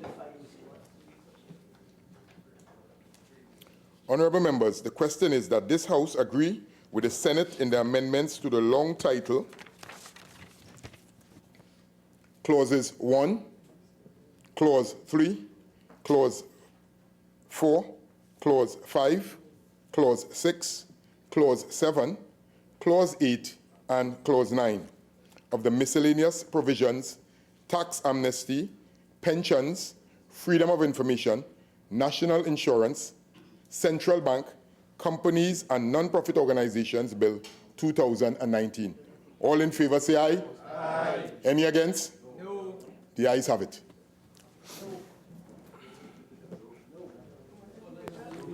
Bills, second reading.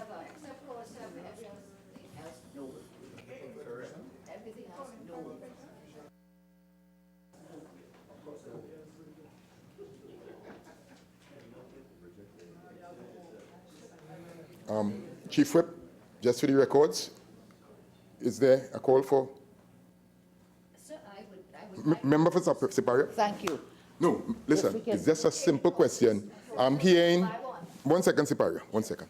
I'm just asking a simple question because of the comments I'm hearing with regards to division and so on.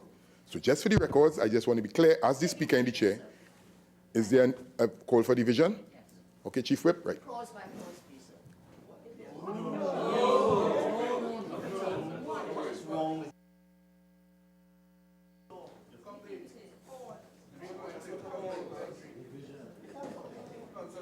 Members, remember at the beginning of the sitting, an agreement with Leader of the House and with the Chief Whip, the amendments will be taken together.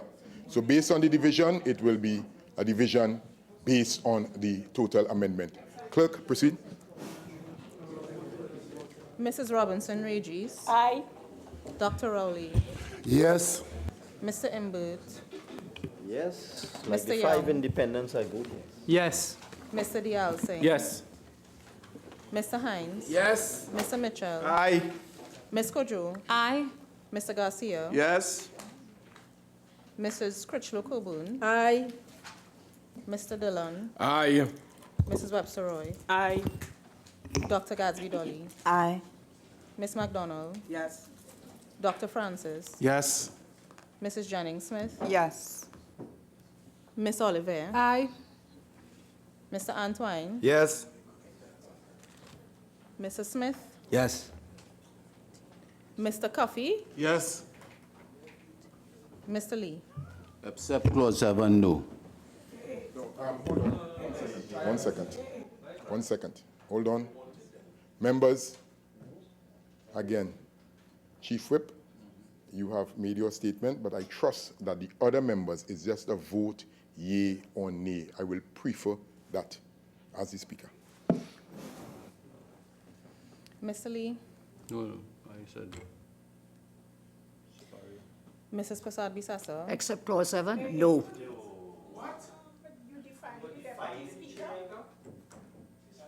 Mr. Charles. Except clause 7, no. Just 1 second. Again, Chief Whip, I cannot direct what your members say, but I would like the chair to be respected. All members. Right? I would love the chair to be respected. And once I'm respected, I will give the necessary respect.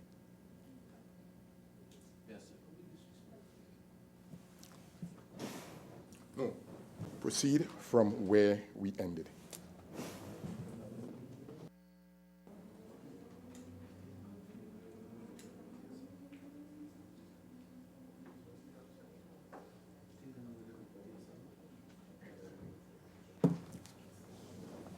Okay, once a division is interrupted, we go back to from where on the chief website. From the beginning, okay? Yes, from the beginning. So we'll start over at the government side. Now, members, listen. I am not going to tolerate. Right? I am not going to tolerate it. Yea or nay, yes or no. And then according to the standing orders, once the vote of the division is interrupted, we go back to the beginning. If we need to be treated like boys and girls, I'm in the chair. Proceed. Mrs. Robinson-Regis. Aye. Dr. Rowley. Aye. Mr. Imbert. Yes. Mr. Young. Yes.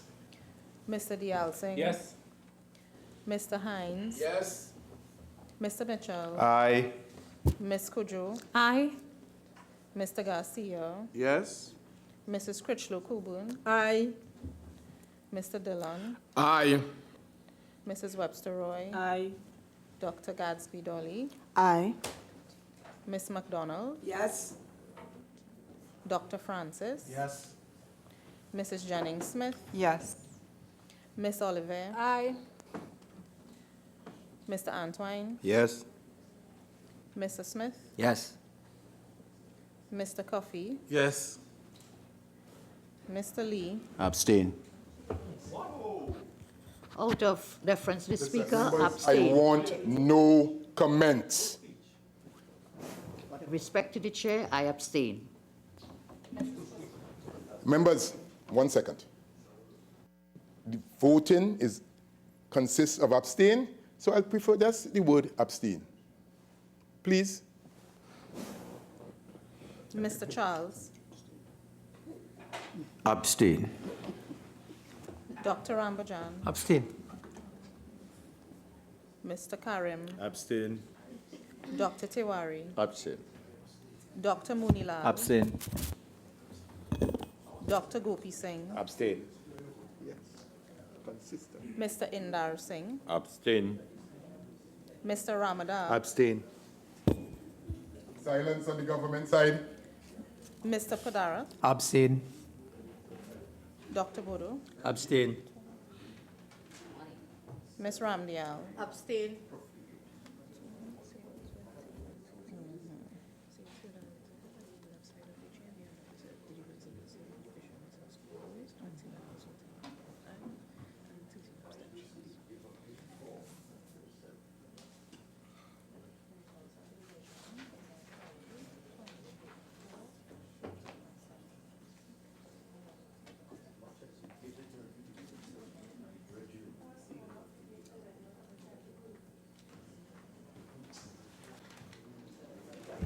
Members, by a vote of division, 20 members voted for,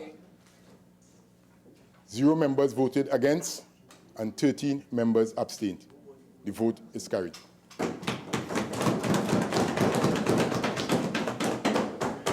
Bills, second reading.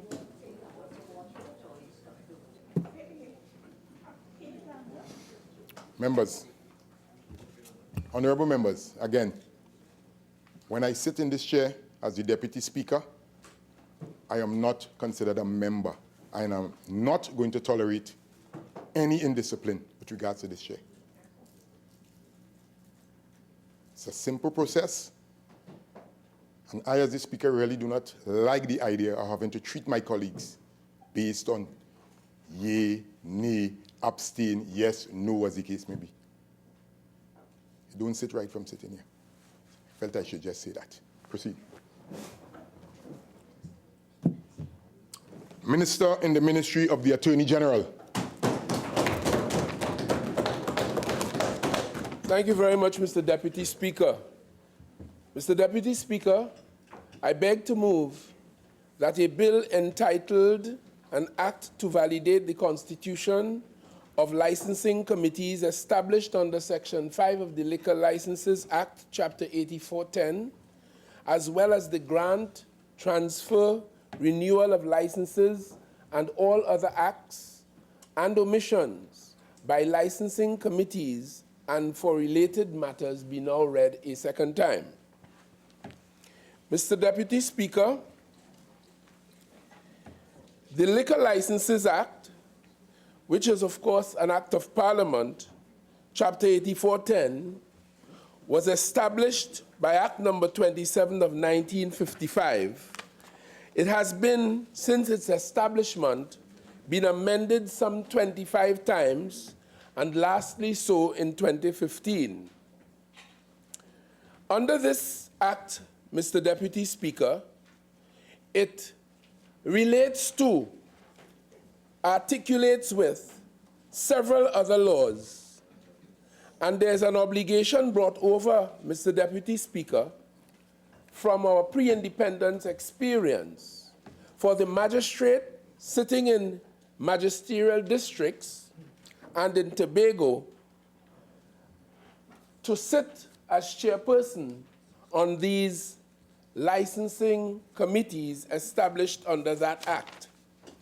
Mr. Deputy Speaker, Section 5 of the Liquor Licenses Act says, and I quote, there shall be a licensing committee for each magisterial district, which shall consist of the following members. A, the clerk of the peace, or when more than one clerk of the peace is assigned to a magisterial district, a clerk of the peace designated by the chief magistrate.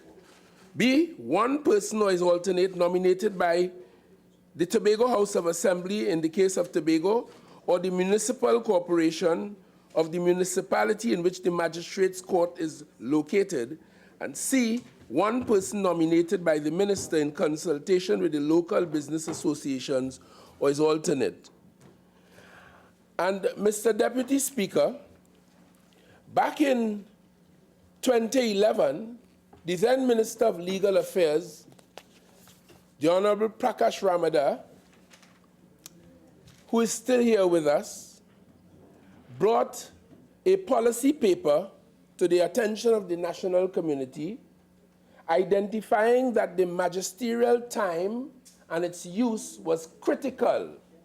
This came after some studies on the affairs of the judiciary and how it related to dealing with the crime and other pressing circumstances in Trinidad and Tobago. Recommendations were made that there should be more effective use of the magistrate's time. Given that sitting in these committees, considerable time was spent dealing with issuing various licenses under this law, and Mr. Deputy Speaker, it was felt that that time could be better utilized focusing on core criminal charges and criminal issues. Secondly, the fact that many licenses really found themselves without direct involvement of members of a community. And in 2011, as I said, Mr. Deputy Speaker, the then government recognized that we should reshape and reorganize the magistracy, in particular, taking away from them that responsibility of conducting the licensing or chairing the licensing committees. Several other laws, as I said a while ago, Mr. Deputy Speaker, articulates with and works with and relate to this Liquor Licensing Act. In particular, the Excise General Provisions Act, Chapter 7850, the Moneylenders Act, Chapter 8404, the Pawnbrokers Act, the Licensing of Dealers, Precious Metals and Stones Act, the Old Metal and Marine Stores Act, the Cinematograph Act, Registration of Clubs Act, and the Theaters and Dance Halls Act. 9 pieces of law working together, rooted in the Section 5 of the Liquor Licenses Act, as I have just explained, where a magistrate and 2 other persons constitute the licensing committee supported by the secretary to the committee, that is to say, the clerk of the peace. And as I indicated, the view was that magistrates should be focusing on other matters. Mr. Deputy Speaker. Mr. Deputy Speaker, the liquor licensing amendment came in 2014, recognized that all of these laws that I have just mentioned to deal with cinemas, dance halls, pawnbrokers, precious metals, and so on, the licensing for them, the renewal of licenses, transfer of licenses by several laws, really could be dealt with from an administrative standpoint under the direction of the clerk of the peace and other persons sitting in the committee. And Madam Speaker, Mr. Deputy Speaker, sorry, an attempt was made to establish that in law. So in 2014, this Parliament then debated and passed the Miscellaneous Provisions Act on the 21st of July 2014. And it was passed to give effect to the policy as I've just described it. Mr. Deputy Speaker, unfortunately, this act was proclaimed and therefore came into operation of law in Trinidad and Tobago. But the then government did not constitute the committees that had to give life to this amendment. And none of these committees were populated, and they did not go into effect, along with the other things that were necessary, peripherally even, to give effect to this law. And it was not until 2016, when a new government came to office, this government, that problem was identified. And of course, we set about putting in place all of the issues that had to be put in place so as to give life to these committees in order to give effect to the law that was passed in 2014, to which I referred a while ago. And therefore, Mr. Deputy Speaker, we find ourselves today having to treat with this problem. This matter, to rectify it, began in the other place, and it was passed therein, or thereat. And so, Mr. Deputy Speaker, today, this matter is before us for the consideration of this House. Mr. Deputy Speaker,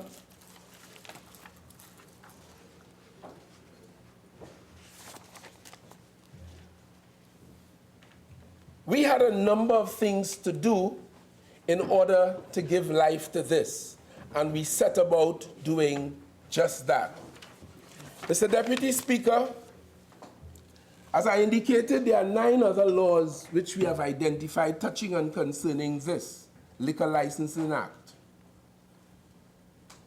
These have to do with pawnbrokers, money lenders, precious metals, occasional licenses, special events, special restaurant, and such like. In the period 2018 to 2019, Mr. Deputy Speaker, across the category of those licenses, we identified at a minimum some 14,596 licenses that were issued, granted, dealt with, renewed by the committees led by magistrates as if the new law never came into effect. So that clearly was a problem. And therefore, there was clear need to validate the actions of that on those committees in the 12 magisterial districts and in Tobago, they having functioned as though the law of 2014 did not exist. So we have a problem, and the solution as we identified it is the need to validate the acts and the decisions of those committees. Mr. Deputy Speaker, the bill before you today is a very short one, and it carries a mere 8 clauses. A very long preamble, but 8 clauses. In clause 3, we define the Act to mean the Miscellaneous Provisions Licensing Committee Act of 2014, to which I made reference a while ago.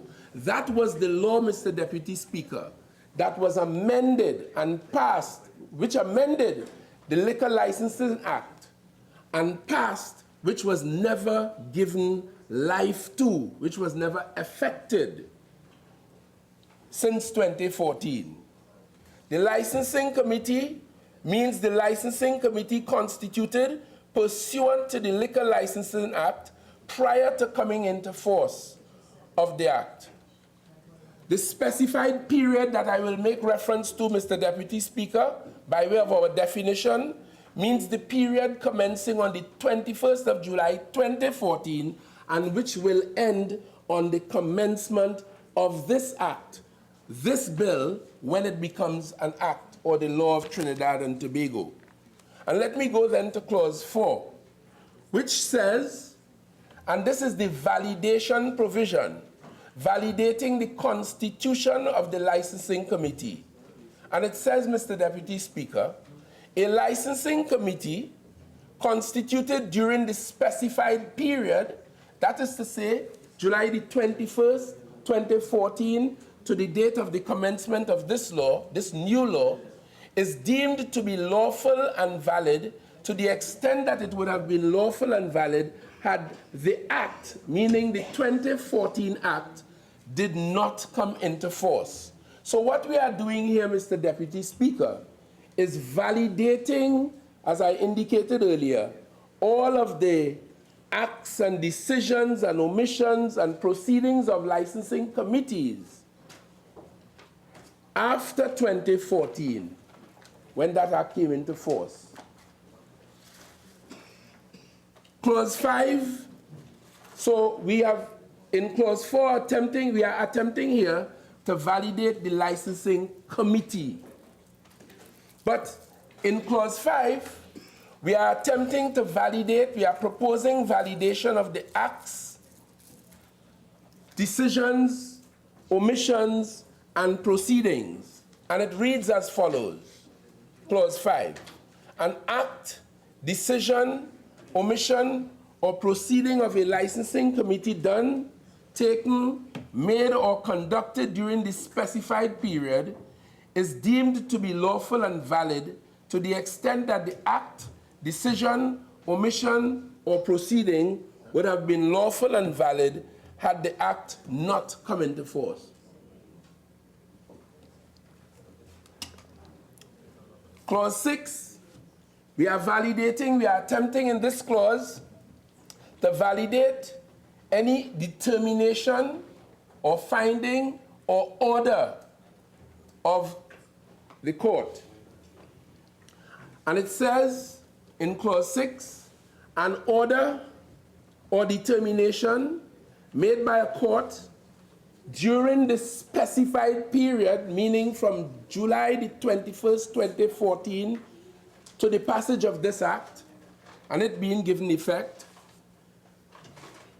is deemed to be lawful and valid to the extent that the order or determination would have been lawful and valid had the Act not come into force. And we move now to clause 7, Mr. Deputy Speaker, which says, subject to subsection 2, 7.1, subject to subsection 2, no legal proceedings or other action of any kind shall be commenced or continued against any person in respect or in consequence of an act, decision, omission, or proceeding of a licensing committee done, taken, made, or conducted during the specified period, if such act, decision, omission, or proceeding would have been lawful and valid had the act not come into force. This is effectively granting an immunity from suit against any person in respect of any act or decision or so taken during the specified period. So far, Mr. Deputy Speaker, all that I have read so far in clauses 4, 5, 6, and 7 designed to validate the committee on the one hand, their acts on the other hand, and determinations, any orders made by those committees, and of course to provide for immunity from suit, legal suit. And subclause 2, 7.2 says, nothing in subsection 1 shall affect the right of any person to any legal remedy which he would have had in relation to any act, decision, omission, or proceeding of a licensing committee if the act did not come into force. So it is here preserving the legal remedy available to anyone who is aggrieved, whether such proceeding has already started or is to commence. And therefore, we are not taking away or attempting in these measures to take away from that legal right. Notwithstanding, and this is subclause 3, 7.3 that is, notwithstanding any law to the contrary, a legal remedy referred to in subsection 2 may be obtained in the same manner that it could have been obtained had the act not come into force.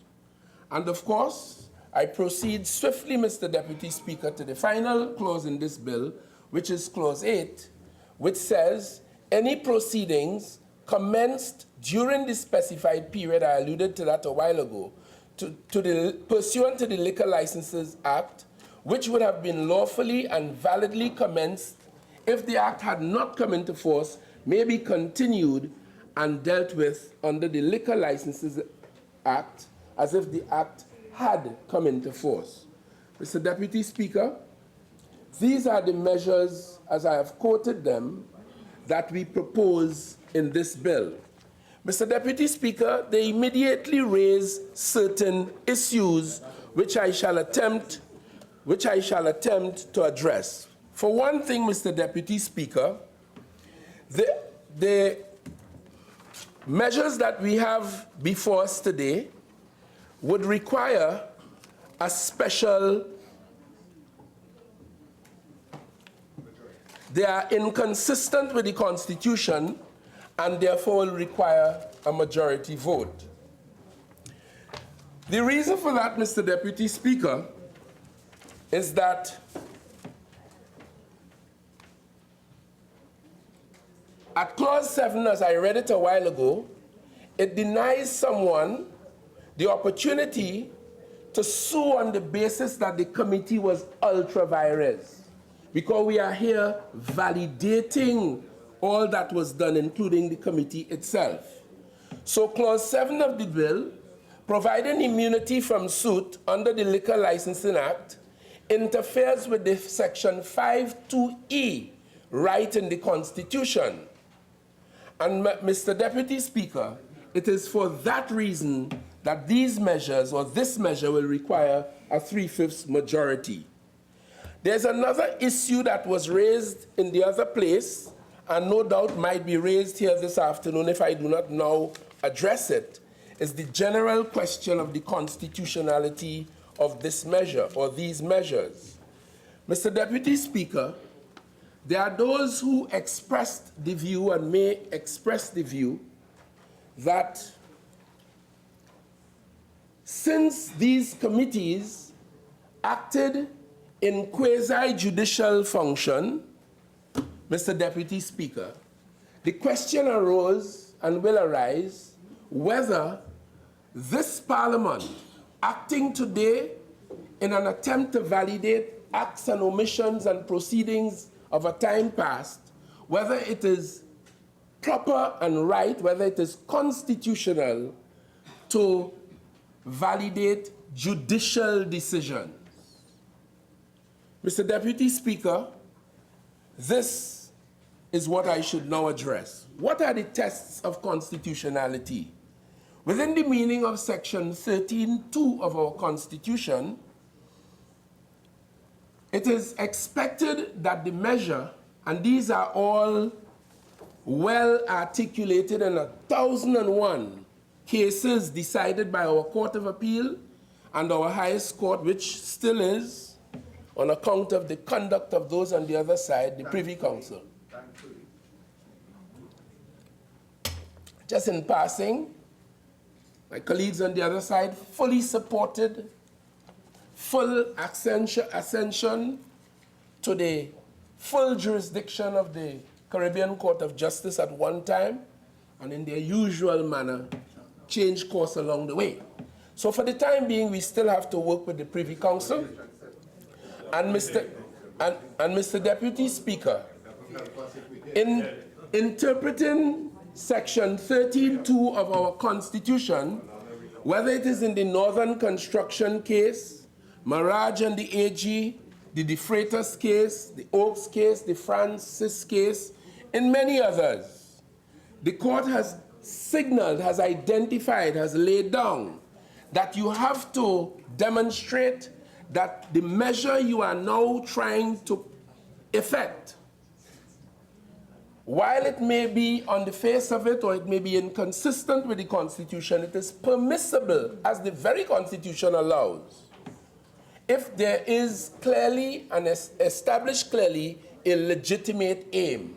And I submit that the aim that we are attempting to achieve here today is to validate certain decisions that have already been taken affecting the lives and the business of many organizations and people and circumstances in Trinidad and Tobago. Because this, Mr. Deputy Speaker, is Tuesday, the 18th of June 2019.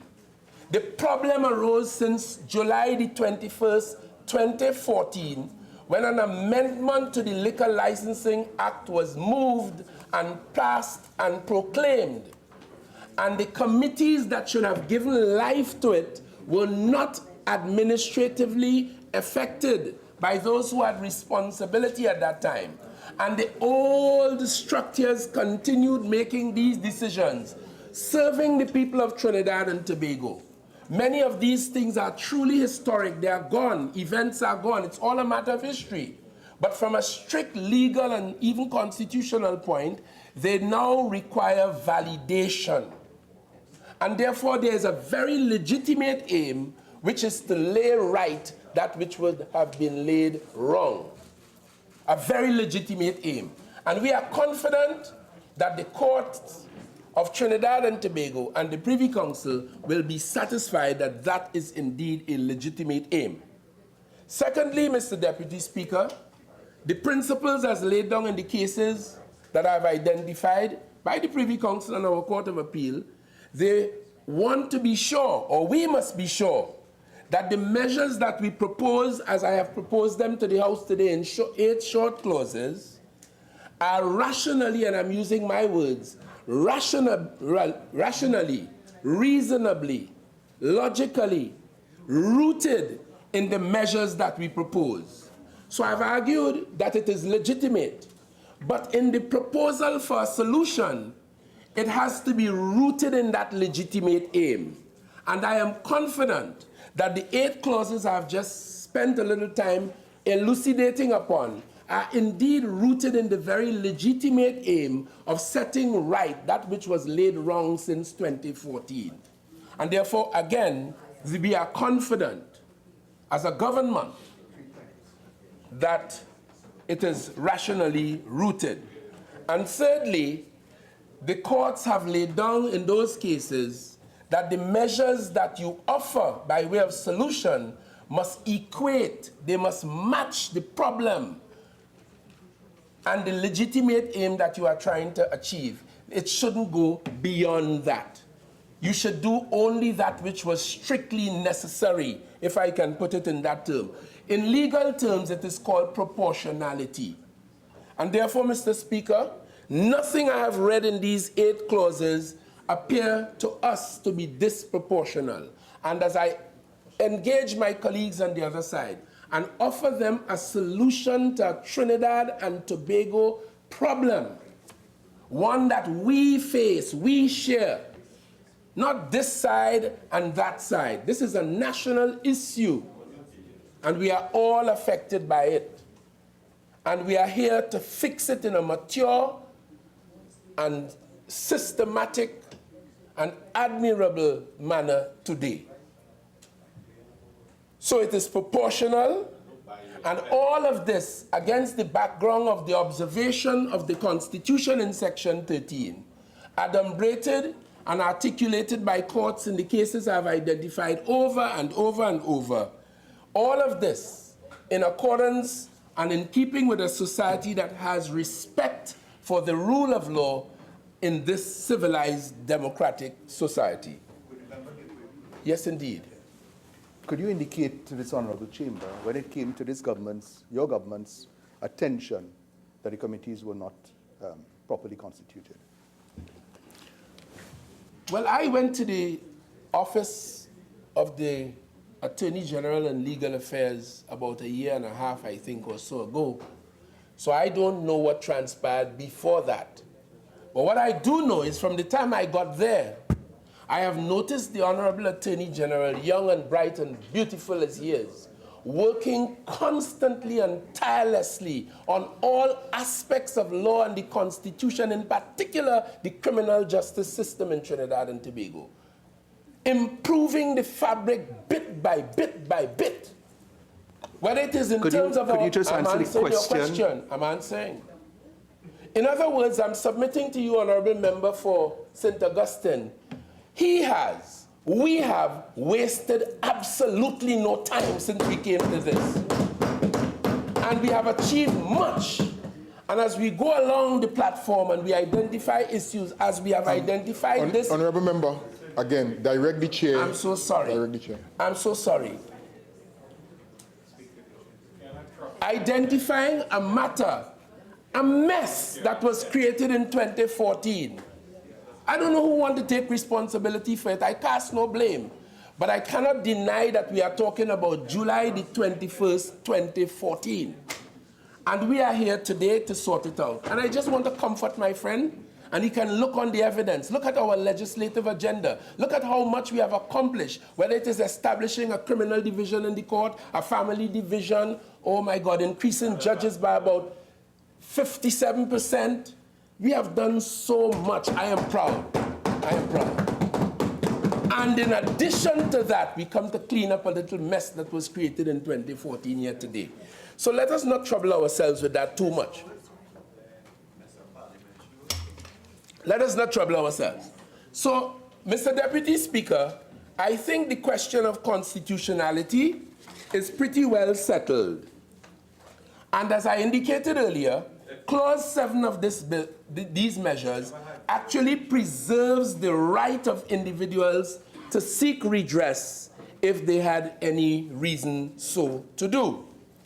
The question of validation for the citizens of this country, I know every single one of my colleagues in this 41-member House would be very familiar with validation law. But for citizens of the Republic, it may appear new to validate, to make good, to make sound, to make legal that which may have been ultra vires, or that which sometimes may have been illegal. Validation laws are not new to Trinidad and Tobago. For example, in 2011, right here, we had, in respect of the Census Order of 2010, we had a validation act in order to extend the date for completion of that census. That was done in 2011. And around January 2017, the president of this country had specified the 3rd of January 2017 as nomination day in the THA elections, and the 23rd of January 2017 as elections day. The election... On both sides, please. I'm being disturbed by the member for Siparia. Member,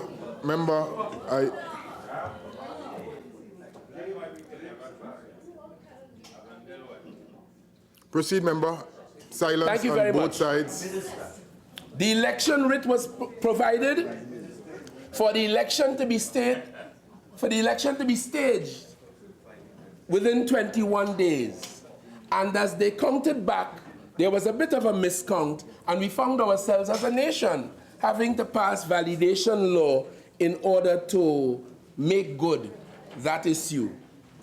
This happened in New Zealand, in Australia, and I can give examples of that, but there is no need. I think there's no dispute.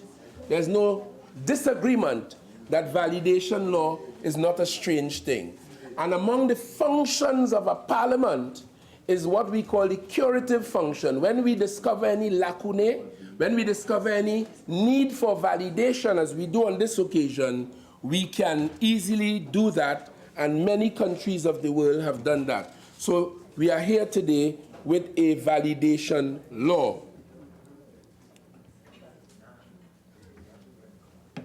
So, in summation, we have a law that was passed to amend the Liquor Licensing Act, Chapter 8410, in 2014. It was designed to reconstitute the licensing committee under Section 5 of that law. It was designed to remove the magistrate from on the platform and to replace the magistrate with a clerk of the peace, against the backdrop of a policy that we should use magistrates' time more meaningfully, the licensing arrangements being largely administrative, and we could make better use of the magistrates' time. All the systems that were supposed to have been put in place for the committees were not put in place, and therefore we are here today as this bill seeks to validate the constitution of the old committees as they existed before the amendment of 2014. That is to say, the magistrate and two other persons should be replaced now by a clerk of the peace and a person appointed by the minister and one authorized officer. And this bill is to validate the grant of the licenses that would have taken place since then. It is important for me to say, Mr. Deputy Speaker, this does not attempt, and we have made that clear, which I've read earlier, it does not attempt to validate unlawful actions. It seeks, and it expressly says, it is an attempt to validate only lawful actions and acts on the part of those committees since that time, during the specified period.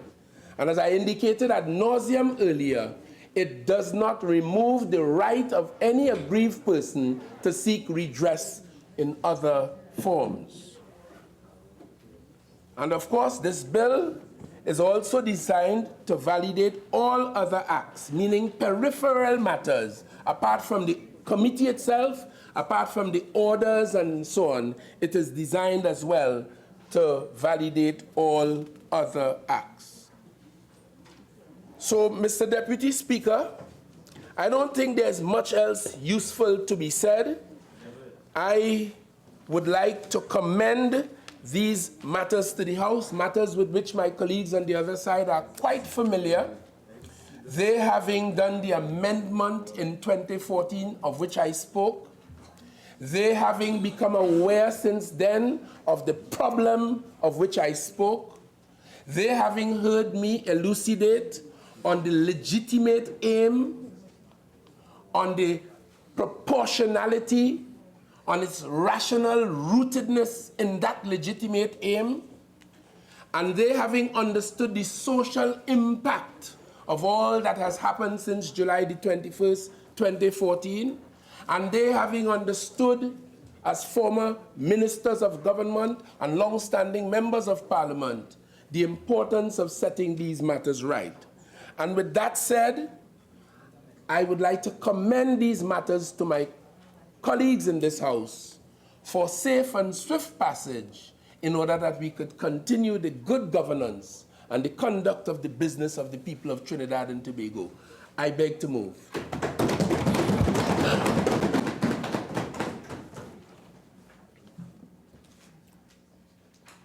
Honourable members, I shall now propose the question for debate.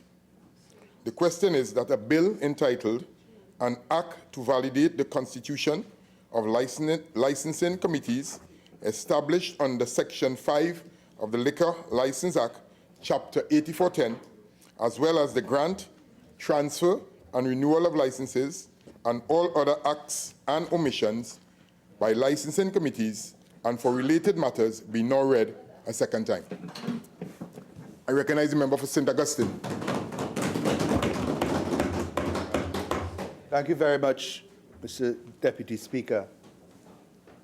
No less than 5 times my learned friend from Laventille West referenced the failure of the People's Partnership government to populate committees after the amendment that came into law on the 21st of July 2014.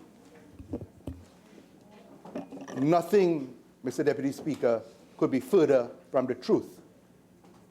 I have had the benefit of looking at the debate in the Senate where the learned Attorney General, and I wish he was here because I make no attack on him, but when I look and I have read the Hansard of what he said, I am deeply troubled. He says, unfortunately, and this is on the 7th of May 2019 at page 42, the act was proclaimed and came into operation, but the then government did not constitute the committees. None of the committees were comprised, none of the members were populated, and none of the bugs were sorted out in the system. And during his contributions, he launched an attack on Kamla Prasad Bisesa and the Attorney General of the day, Mr. Anand Logan. And I want to say, Mr. Deputy Speaker, that there has come into this society a belief that you could say what you want, and for others to just go as blind sheep and follow you along as if what you have said was true. The entire debate went on the basis that the former government, of which I was the Minister of Legal Affairs and for which the work we have done, I'm very, very proud. And let me put this in context. When the elections were won by the People's Partnership in 2010, I was handed the honor of leading the Ministry of Legal Affairs. And when I went there, I was met by a populated ministry of some of the finest civil servants you will ever have the privilege to have met. And one thing was obvious, and this is not to say anything untrue, that it spoke of the mother of that ministry, the person who formulated it, who birthed it and mothered it, Kamla Prasad Bisesa. And I am saying this so that we put things in context because of the attacks that were made in the Senate on the former Prime Minister and the present member for Siparia. That the work that was done in that ministry transformed the delivery of services to our population. And I had to honor that work. And I was given the responsibility for delivering to the population things that for many years past had been more of a burden and a trouble. Things that they would have required, birth certificates, death certificates, deeds, and a host of other services. And we worked to honor the work of the member for Siparia to make it the best delivery ministry in this country. Her name to this day, if you walk into that ministry, and will be a pain for those who populate now the leadership of the Legal Affairs Ministry, that the work done by the People's Partnership and the UNC in a former iteration is still revered. I will not give way now. Yes, because your way is to make trouble and to give false information. Yeah. All right? Yes. False. Yeah. False information. One of the first requests of the Prime Minister in 2010, silence. To put things in context, is to make available all of these services, not just in the ministry location in Port of Spain, but throughout the length and breadth of Trinidad and Tobago. And what we did, with the help of that wonderful group, who I don't know what has happened since you all took power, but all of the efforts that we made that made that ministry a really shining example of delivery is now really a painful disgust for many. What we did is that we spoke to every regional corporation member for Cypria may well remember, and we got the permission to use offices in those regional corporations free of charge, no rent. And we put persons who were already in the ministry in to populate those offices so that persons didn't have to travel to Port of Spain or to San Fernando. And in fact, one of the first offices that we had opened was the Legal Affairs Office in Point Fortin. We did so in Tobago, we did so in Diego Martin. We made ARIMA the primest example of what a true ministry should be. And I could go through the length and breadth of Trinidad and Tobago, all for no expense. And I will connect that in relation to what we are debating here a little while from now. I have heard the member for Laventille West say that they had to clean up a mess that was created since July 21st, 2014. He bolted himself and arrogated to himself this belief that the former government didn't do what it had to do. This narrative that has haunted the population from the beginning and end is either incompetent or you're corrupt. That is their story. But what is the truth? And I want, like many right-thinking citizens in this country, that when you say something often enough, and with the bravado and the shameless bold-facedness of some, in such a way that people will want to believe what you're saying is true. And I no wonder all these allegations I've been hearing for so long against colleagues and the former government, how much of it is true. Because not just in the upper house, the Attorney General spoke on this matter, but here today, and 6 times, and maybe even more, he blamed the former government for not doing things that were supposed to have been done. Mr. Deputy Speaker, it is painful because I myself, when I heard, wait, you have to validate, I said, well, wait a minute, but didn't we do all these things? Yeah. I always doubt myself first. And I had to call up members of the ministry to confirm and to validate my belief that we had done everything that was necessary. But before I come to that, I asked the question, and today we rambled all over without a straight answer. Wishy-washy. When did it come to your attention that there was a problem in relation to this? He couldn't give an answer. Started to talk about how much thing they had to do. Of course, you're a minister. You're supposed to do many things. That's your job. But don't come here today and talk about constitutional requirement on a falsehood that you have created. The Attorney General is on record, Mr. Speaker, that this came to his attention in 2016. In 2016, 3 years after, we are here talking about constitutionality to validate judicial acts. And you know the dangers that would have been created there in terms of licensing, in terms of business, the judicial reviews that could have come from that, the appeals that could have come from that, the expenses that a government would have had to bear if there were errors in the law on that. But you waited 3 years on the word of the Attorney General and not a word from the member for Laventille West because they're busy with all kind of things.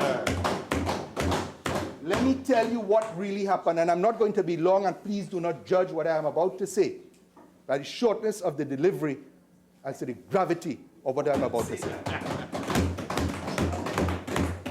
It would have taken no effort, none whatsoever, because the documentation would have resided in the Ministry of Legal Affairs and the Attorney General and Legal Affairs. Mr. Speaker, when this law was actually proclaimed on the 21st of July, we didn't wait for the proclamation to start working. In the ministry, we had already spoken with this new paradigm. We were going to remove the need for a magistrate to make decisions on administrative issues and leave the magistrate ready to deal with what they are paid for, what they are created for, make determinations on criminal and many other matters.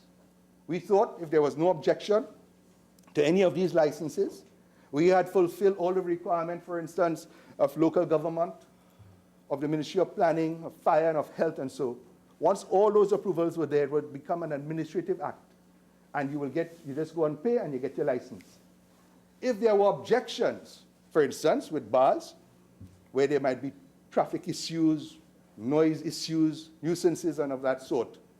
The first port of call would have been to try and mediate this thing. So that's why I created a committee headed by a clerk of the peace who would chair, and from members of the community, from local government, and from the business community. So the first port of call for any objection is to try and work it out, because businesses have a right to survive, and people have a right to peaceful enjoyment of their homes.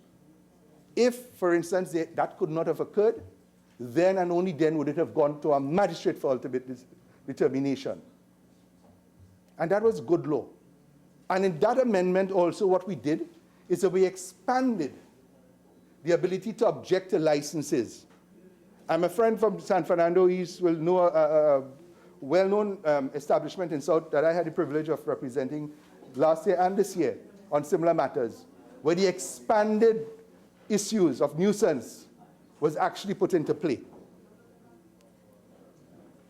Mr. Speaker,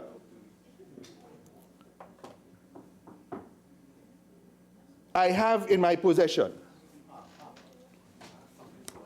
they say a picture paints 1,000 words.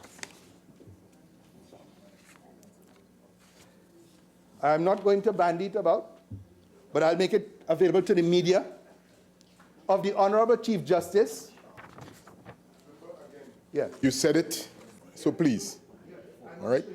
No, but you just had it in a position where it was visible to me at least. All right, so please. No problem. But I will make it available to the media. I have in my hand a picture, a photograph of the Honorable Chief Justice handing over an instrument of appointment to the committee of the Liquor Licensing Committee and the other committees. Lavantil was you a stranger to the truth. I have in my hand also, in this left hand, a picture of the Chief Magistrate posing very beautifully, handing over another instrument of appointment to a member of the committee. I have also in this left hand a picture of the then Minister of Legal Affairs handing over another instrument of appointment to a member of the committee. All they had to do was to pull some drawer somewhere, and all of these documents would have been found. Do you know the date on those letters of appointment? Do you know what the date is? Member of Lavantil West? I am sure you know. By now, if you don't know, let me tell you. 20th of November 2014. So if on this very simple issue, and I know you did not intend to mislead this House, not once, twice, 3, 4, 5, 6 times? All the time. Could it have been your intent? Could it have been the intent of the Attorney General in our Honorable Senate to do these things? But you know what is even worse? You know what is even worse? Persons who were appointed to those committees, and I tell you this, we populated every committee in Trinidad and in Tobago, at least by November of 2014. Wow. The one thing that we are prohibited from doing, Mr. Speaker, is this. The law says that the Chief Magistrate, the judiciary, had that responsibility to appoint the chairman, who would be the clerk of the peace. But what, I'm happy, Member for Chaguanas, that you raised that. When we came in and the Prime Minister gave the instruction to make life easy for the people of Trinidad and Tobago, I immediately started to have conversation with the Chief Justice as to how we're going to do this.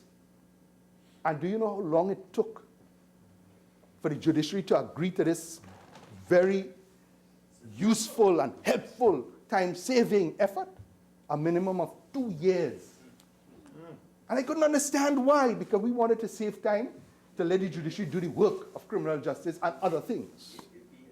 But a friend of mine who is close to the judiciary tells me, do you know that the system allows for members of the committee, including magistrate, to get a little extra money? Sorry, I don't want to cast any aspersions. Member, again, I was, trying to get the angle exactly what you're doing, right? You spoke about the Chief Justice, now you are mentioning the judiciary. I would prefer you stay away from those two aspects of, and then the terms that you're using, please, now, right, please. The whole tenor of this is about the responsibility of the judiciary and of the executive. Road that you just started, and are you sure you want to go down that road? Quick close. Now, the point being, it took a long time for us to get approval. 2 years, no, at least 2 years. And now, when the law was passed and we populated the committees in 2014, I'm a citizen, at the time minister, and realized, wait a minute, we saw the advertisements go out for those who wish to apply for the renewal and so of the licenses, but the same old system was in place. Through the then permanent secretary, Mr. Bernard Sylvester, letters and communications went off to the Chief Justice and the head of judiciary to get this thing going. In fact, when we demitted office, it was I who spoke to the then Attorney General very early on and said, this is a problem waiting to happen. Let's get this thing going. But, so he says in the Senate that it came to his attention in 2016. How many years is that, how many years is that? 3 years? And you come here to talk about validation of things done, and you allowed it to happen in 2016, 2017, 2018? I can't speak, maybe even in 2019?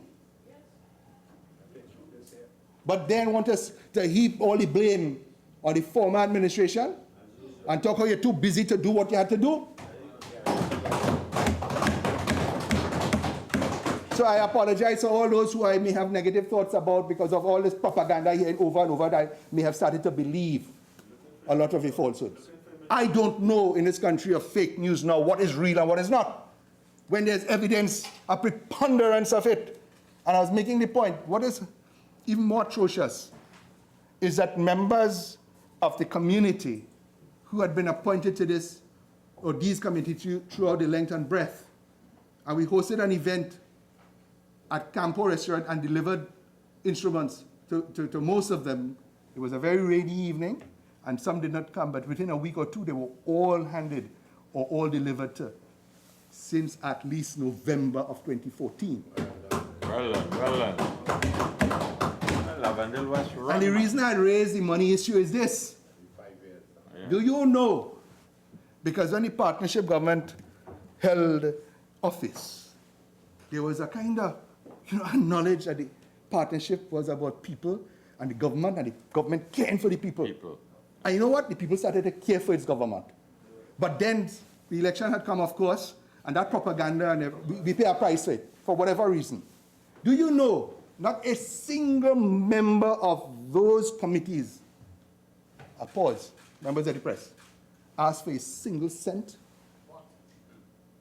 Volunteered, donated their time, because they thought it was something good, that they were now being involved in revitalizing the community involvement in things that matter to them.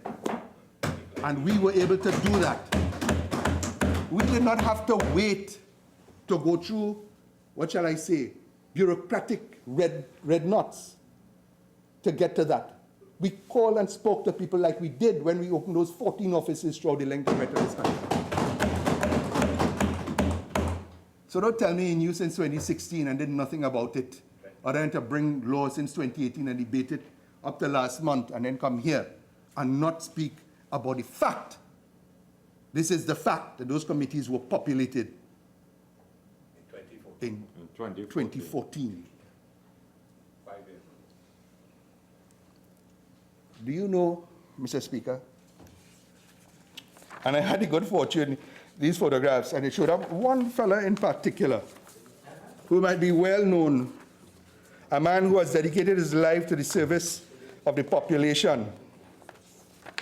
I had known him many years before. A man who could be described as salt of the earth, a true patriot to this nation. named Peter Kanhai.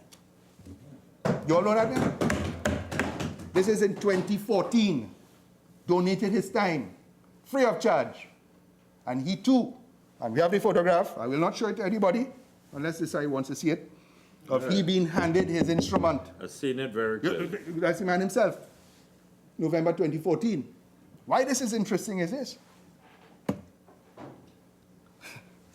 They say that they did not know about the committee because we didn't populate it.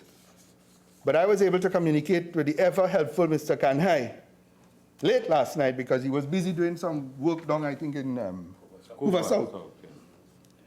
And he told me, say, wait a minute, Prak, I received a letter from the Ministry of Trade and Industry since May 2018. And if you'll permit me just to read this.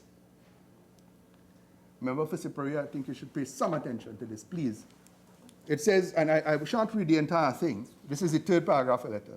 In April 2018, the Cabinet of the Republic of Trinidad and Tobago confirmed the validation of acts pertaining to the licensing of certain persons and premises for the purpose of carrying various businesses.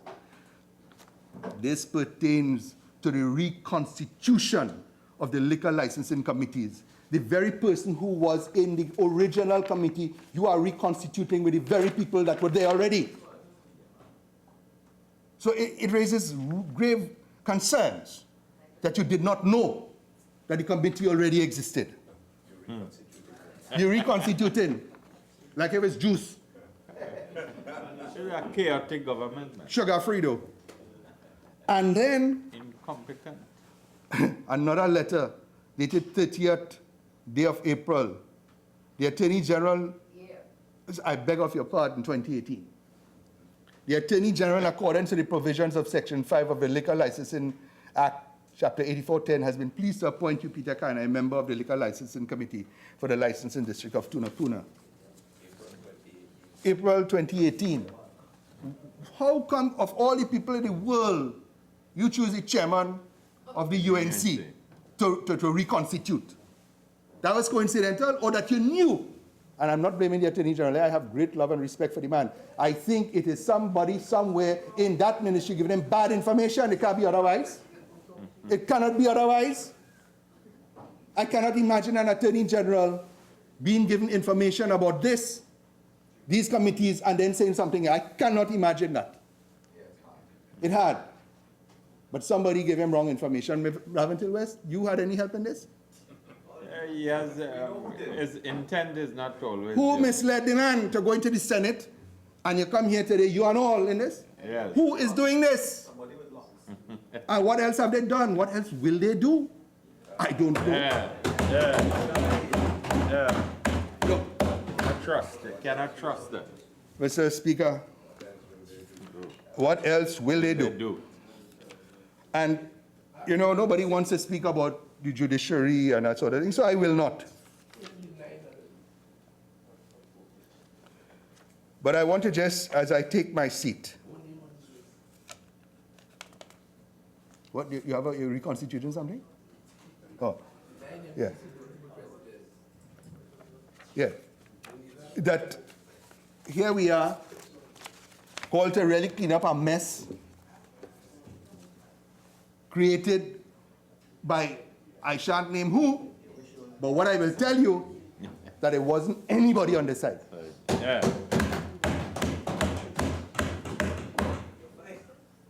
But the member for Caroni Central made a most significant statement earlier today when he said part of the narrative really is to identify villains in the society. And that has been the hallmark of my friends on the other side, to identify villains when those who they have identified did nothing wrong. And therefore, I would expect an apology from a learned friend from Laventille.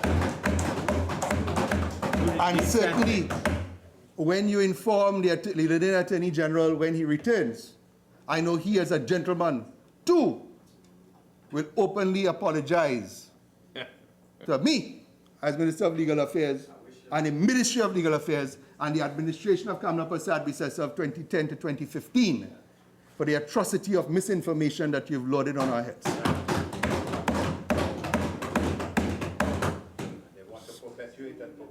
So, Mr. Speaker, this is the people's business, and whoever may be at fault,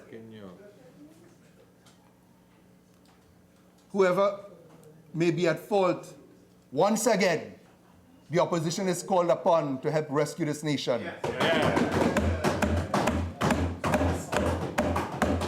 Whether it was FATCA, whether it was freedom of information, and today, this piece of legislation to validate an illegality that was allowed for years through no fault of anyone on this side, but yet we were blamed. Mr. Speaker, I'm sure my lady friend, I see a member for Princestown, ready to light them up as they say. And I wait to hear from him. I thank you for the opportunity. Member for Princestown. Thank you, Mr. Deputy Speaker, for the opportunity to contribute to the Licensing Committee Validation Bill 2018. I also want to congratulate the member for St. Augustine for putting the facts on the record as to how we arrived at the situation that we did, as well as giving an account for the history of what really occurred. Mr. Deputy Speaker, I had the opportunity to review the Hansard of the Senate contributions by the substantial Attorney General on this particular bill, and the concerns that the Honorable Attorney General, the substantive one, spoke of. Mr. Deputy Speaker, while we are here, and this bill is asking us to regularize improperly constituted licensing committees and the work done by the committees in 14 districts since 2014, when the liquor license was last amended. Mr. Deputy Speaker, you would be quite surprised to know that contrary to the contribution made by the member for Laventille West, the substantive Attorney General, the member for San Fernando West, in his contribution in the Senate, indicated that out of the 14 districts, most of them were properly constituted 2014 to where we are today. Mr. Deputy Speaker, this follows on what was shared by the member for St. Augustine in terms of what occurred with respect to the appointments coming from the judiciary. So, Mr. Deputy Speaker, we on this side, we did our part, and that was very clear. What is not surprising and not strange, Mr. Deputy Speaker, is that it took 3.5 years for this bill to be brought, but in 2 days, members opposite brought back a bill from the Senate to pay themselves hefty pension hikes. The member for the Martin Northeast is reminding me the haste was really 1 day and not 2. Mr. Deputy Speaker, the member, please. Mr. Deputy Speaker, standing order. Standing order, you don't line up, run up here. You were distracted, so I'm now bringing to your attention. I'm rising on the fact that the member for Princestown is introducing a matter that we debated earlier in this House. Standing order 48-1. Member. Standing order 48-1. All right, that's a member for Put South. For Couva South, please. Yes, what's standing order, member? I am rising, Mr. Deputy Speaker. I know you were distracted by the Chief Whip and the leader, so I'm giving you an explanation. The member for Princestown. Second. What standing order you on? Standing order. I want the standing order first. Standing order 48-1. Right. Expound, please. Expound. Let me expound. The member for Princestown found himself dealing with a previous bill we debated in this House today about pensions and salary, when in fact we never discussed salary. But the member for Princestown was speaking about that in this debate to deal with the liquor license amendment. Thank you. Again, member Titan, and let's go. Thank you, Mr. Deputy Speaker. Mr. Deputy Speaker, I'm not surprised by the arguments being put forward by the member for Laventille West, because the substantive Attorney General did quite a better job in terms of dealing with what the issues are affecting this particular piece of legislation. I would like, in their wrapping up, the member for Laventille West to indicate whether or not the substantive Attorney General shared with him what were the other options instead of bringing this particular piece of legislation, as the substantive Attorney General alluded to in the Senate. So that is one particular area that I would hope that the member for Laventille East, will speak of. Mr. Deputy Speaker, Laventille West, while in effect the bill is asking that we validate and give immunity to licensing committees for acts, decisions, omissions, and proceedings, this is not only for liquor license, they're also for moneylenders, pawnbrokers, nightclubs, some recreational clubs, and movie theaters. This is against a backdrop, Mr. Deputy Speaker. Mr. Deputy Speaker, the backdrop that was shared by the substantive Attorney General when he told us that 2014 to present day, we have had over 15,000 licenses being issued by these committees. And therefore, Mr. Deputy Speaker, a part of the work that has been done between the period 2014 to where we are today is 15,000 licenses. Mr. Deputy Speaker, however, the substantive Attorney General did not share with us the issue of those licenses that were rejected and were actually appealed.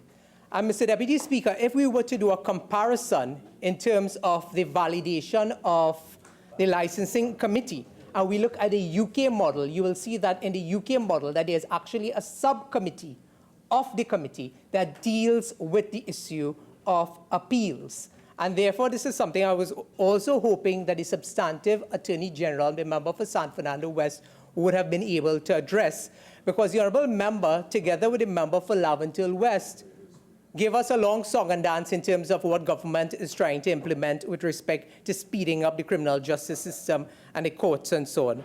Mr. Deputy Speaker, two senators in particular shared some concerns with this particular bill, and I thought that it was very important to bring light into the House in terms of what their concerns were.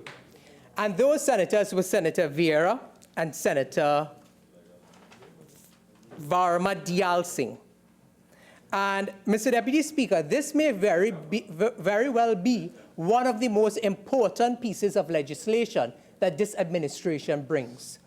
Even though it is not a specific intention in terms of the legislation and the legislative agenda that was espoused to us prior, over almost 4 years ago when this administration came in, both Senator Vieira and Senator Diyal Singh raised the issue of constitutionality that the member for Laventille West also spoke about, the issue of separation of powers, the issue of retrospective legislation, access to information by the public, data, reliable registry, and updated information for the public, immunity, and I will come back to the issue of immunity, because the honourable member for Laventille West said that we were only validating lawful action. And there were several questions that was raised by both Senator Diyal Singh and Senator Vieira with respect to that particular issue. Also, the validating of decisions made by quasi-judicial bodies, again raised by the member for Laventille West, the Parliament's jurisdiction to validate a judicial act. And Mr. Deputy Speaker, what caught me by surprise is that these are very important issues, and that is why I say that this may be one of the most important pieces of legislation brought by this administration, because it deals with the fundamental pillars of our democracy, of our society, and with the institutions of state, Mr. Deputy Speaker. And while I'm not accusing the substantive AG of promoting some of these issues or stifling, rather, some of these matters, I found that the Honourable Attorney General, the substantive one, took a particular tone in the Senate, and I'm hoping that these issues will be dealt with, because the member for Laventille West really just touched and go with respect to the issue of constitutionality, with the issue, he didn't even deal at all with the issue of the separation of powers, the issue of retrospective legislation, the issue to access the information in terms of what is government's policy in terms of not only granting these licenses, but making sure the system is a bit more efficient. I heard no word from the honourable member on this particular issue, and I know these issues were dealt with by the substantive AG, the member for San Fernando West. But I am not surprised that is a particular style of this member, to come and just speak, but nothing really of substance, and not dealing with the substantive issues that is before this committee. And one would have thought, if the member for Laventille West is acting as the Honourable Attorney General today, that these were the issues that would have been ventilated, and it would have been very easy, Mr. Deputy Speaker, for any member just to pick up, as the member for St. Augustine did, with respect to reading the Hansard, and he would have seen what the substantive AG said, what were the admissions with respect to the role and function of the former government in getting us to where we are today, but also in terms of providing the statistics and providing the necessary information based on what honourable senators raised. And eminent senators, Mr. Deputy Speaker, because these are senators who have experience in practicing and putting into effect the laws of the land of Trinidad and Tobago, Mr. Deputy Speaker. Mr. Deputy Speaker, I want to turn your attention to something that Senator Rambarat said in particular in the Senate when this legislation was passed. And I quote from page 35 of the unrevised Hansard of the Senate, when the honourable member, Senator Rambarat, said that the legislation was focused on making things easier for members of the public who wish to access the licensing committee. And the member put into perspective, Mr. Deputy Speaker, what was the intention of the legislators in terms of passing this piece of legislation. And the member for St. Augustine put it squarely and truthfully that this was the intention to make the work of magistrates easier, to decrease the backlog, increase the amount of cases that they could have heard, so that the licensing committee will then be able to take some of the burden off. Mr. Deputy Speaker, let us turn to the issue of immunity. And Senator Vieira requested the harmonizing of the legislation, and he laid out a prescription for immunity similar to the conditions contained in the Magistrates Protection Bill, which was dealt with page 23 of the Hansard, Mr. Deputy Speaker. Mr. Deputy Speaker, this is what the honourable member, Senator Vieira, had to say, and I quote, "Honourable Attorney General, I hear you. Usually when I read legislation, it makes sense to me. But this one, as the Jamaicans say, gave me ning-ning. It befuddled me. It is not clear to me, and I would really like to see something that is to the point and clear. Because where I have problems with this clause 7 and giving what appears to be a blanket immunity is just not on that, but it has to do with some fundamental principles. The principles dealing with retrospectivity, the principles of separation of powers, right? The idea of ousting courts, that is how I interpret the clause 7 on retrospectivity. And I think it is important to flag this because, as you have already indicated, this is unusual legislation. Generally, amendments are not intended and they are not presumed to have a retrospective operation. Retrospective laws are generally regarded as inappropriate. In fact, in some jurisdictions, ex post facto law is prohibited. Mr. Deputy Speaker, you have been a part of today's proceedings as well, and very little on these concerns raised by Senator Vieira and echoed by Senator Varma Diyal Singh has been ventilated by the member for Laventille West, Mr. Deputy Speaker. Mr. Deputy Speaker, a comment made by the member for Laventille West was that we were validating only lawful action. And I would like to turn our attention to a case in the UK, Mr. Deputy Speaker. Honourable member, members, at this time, I would like to suspend for tea. We'll resume at 5 p.m.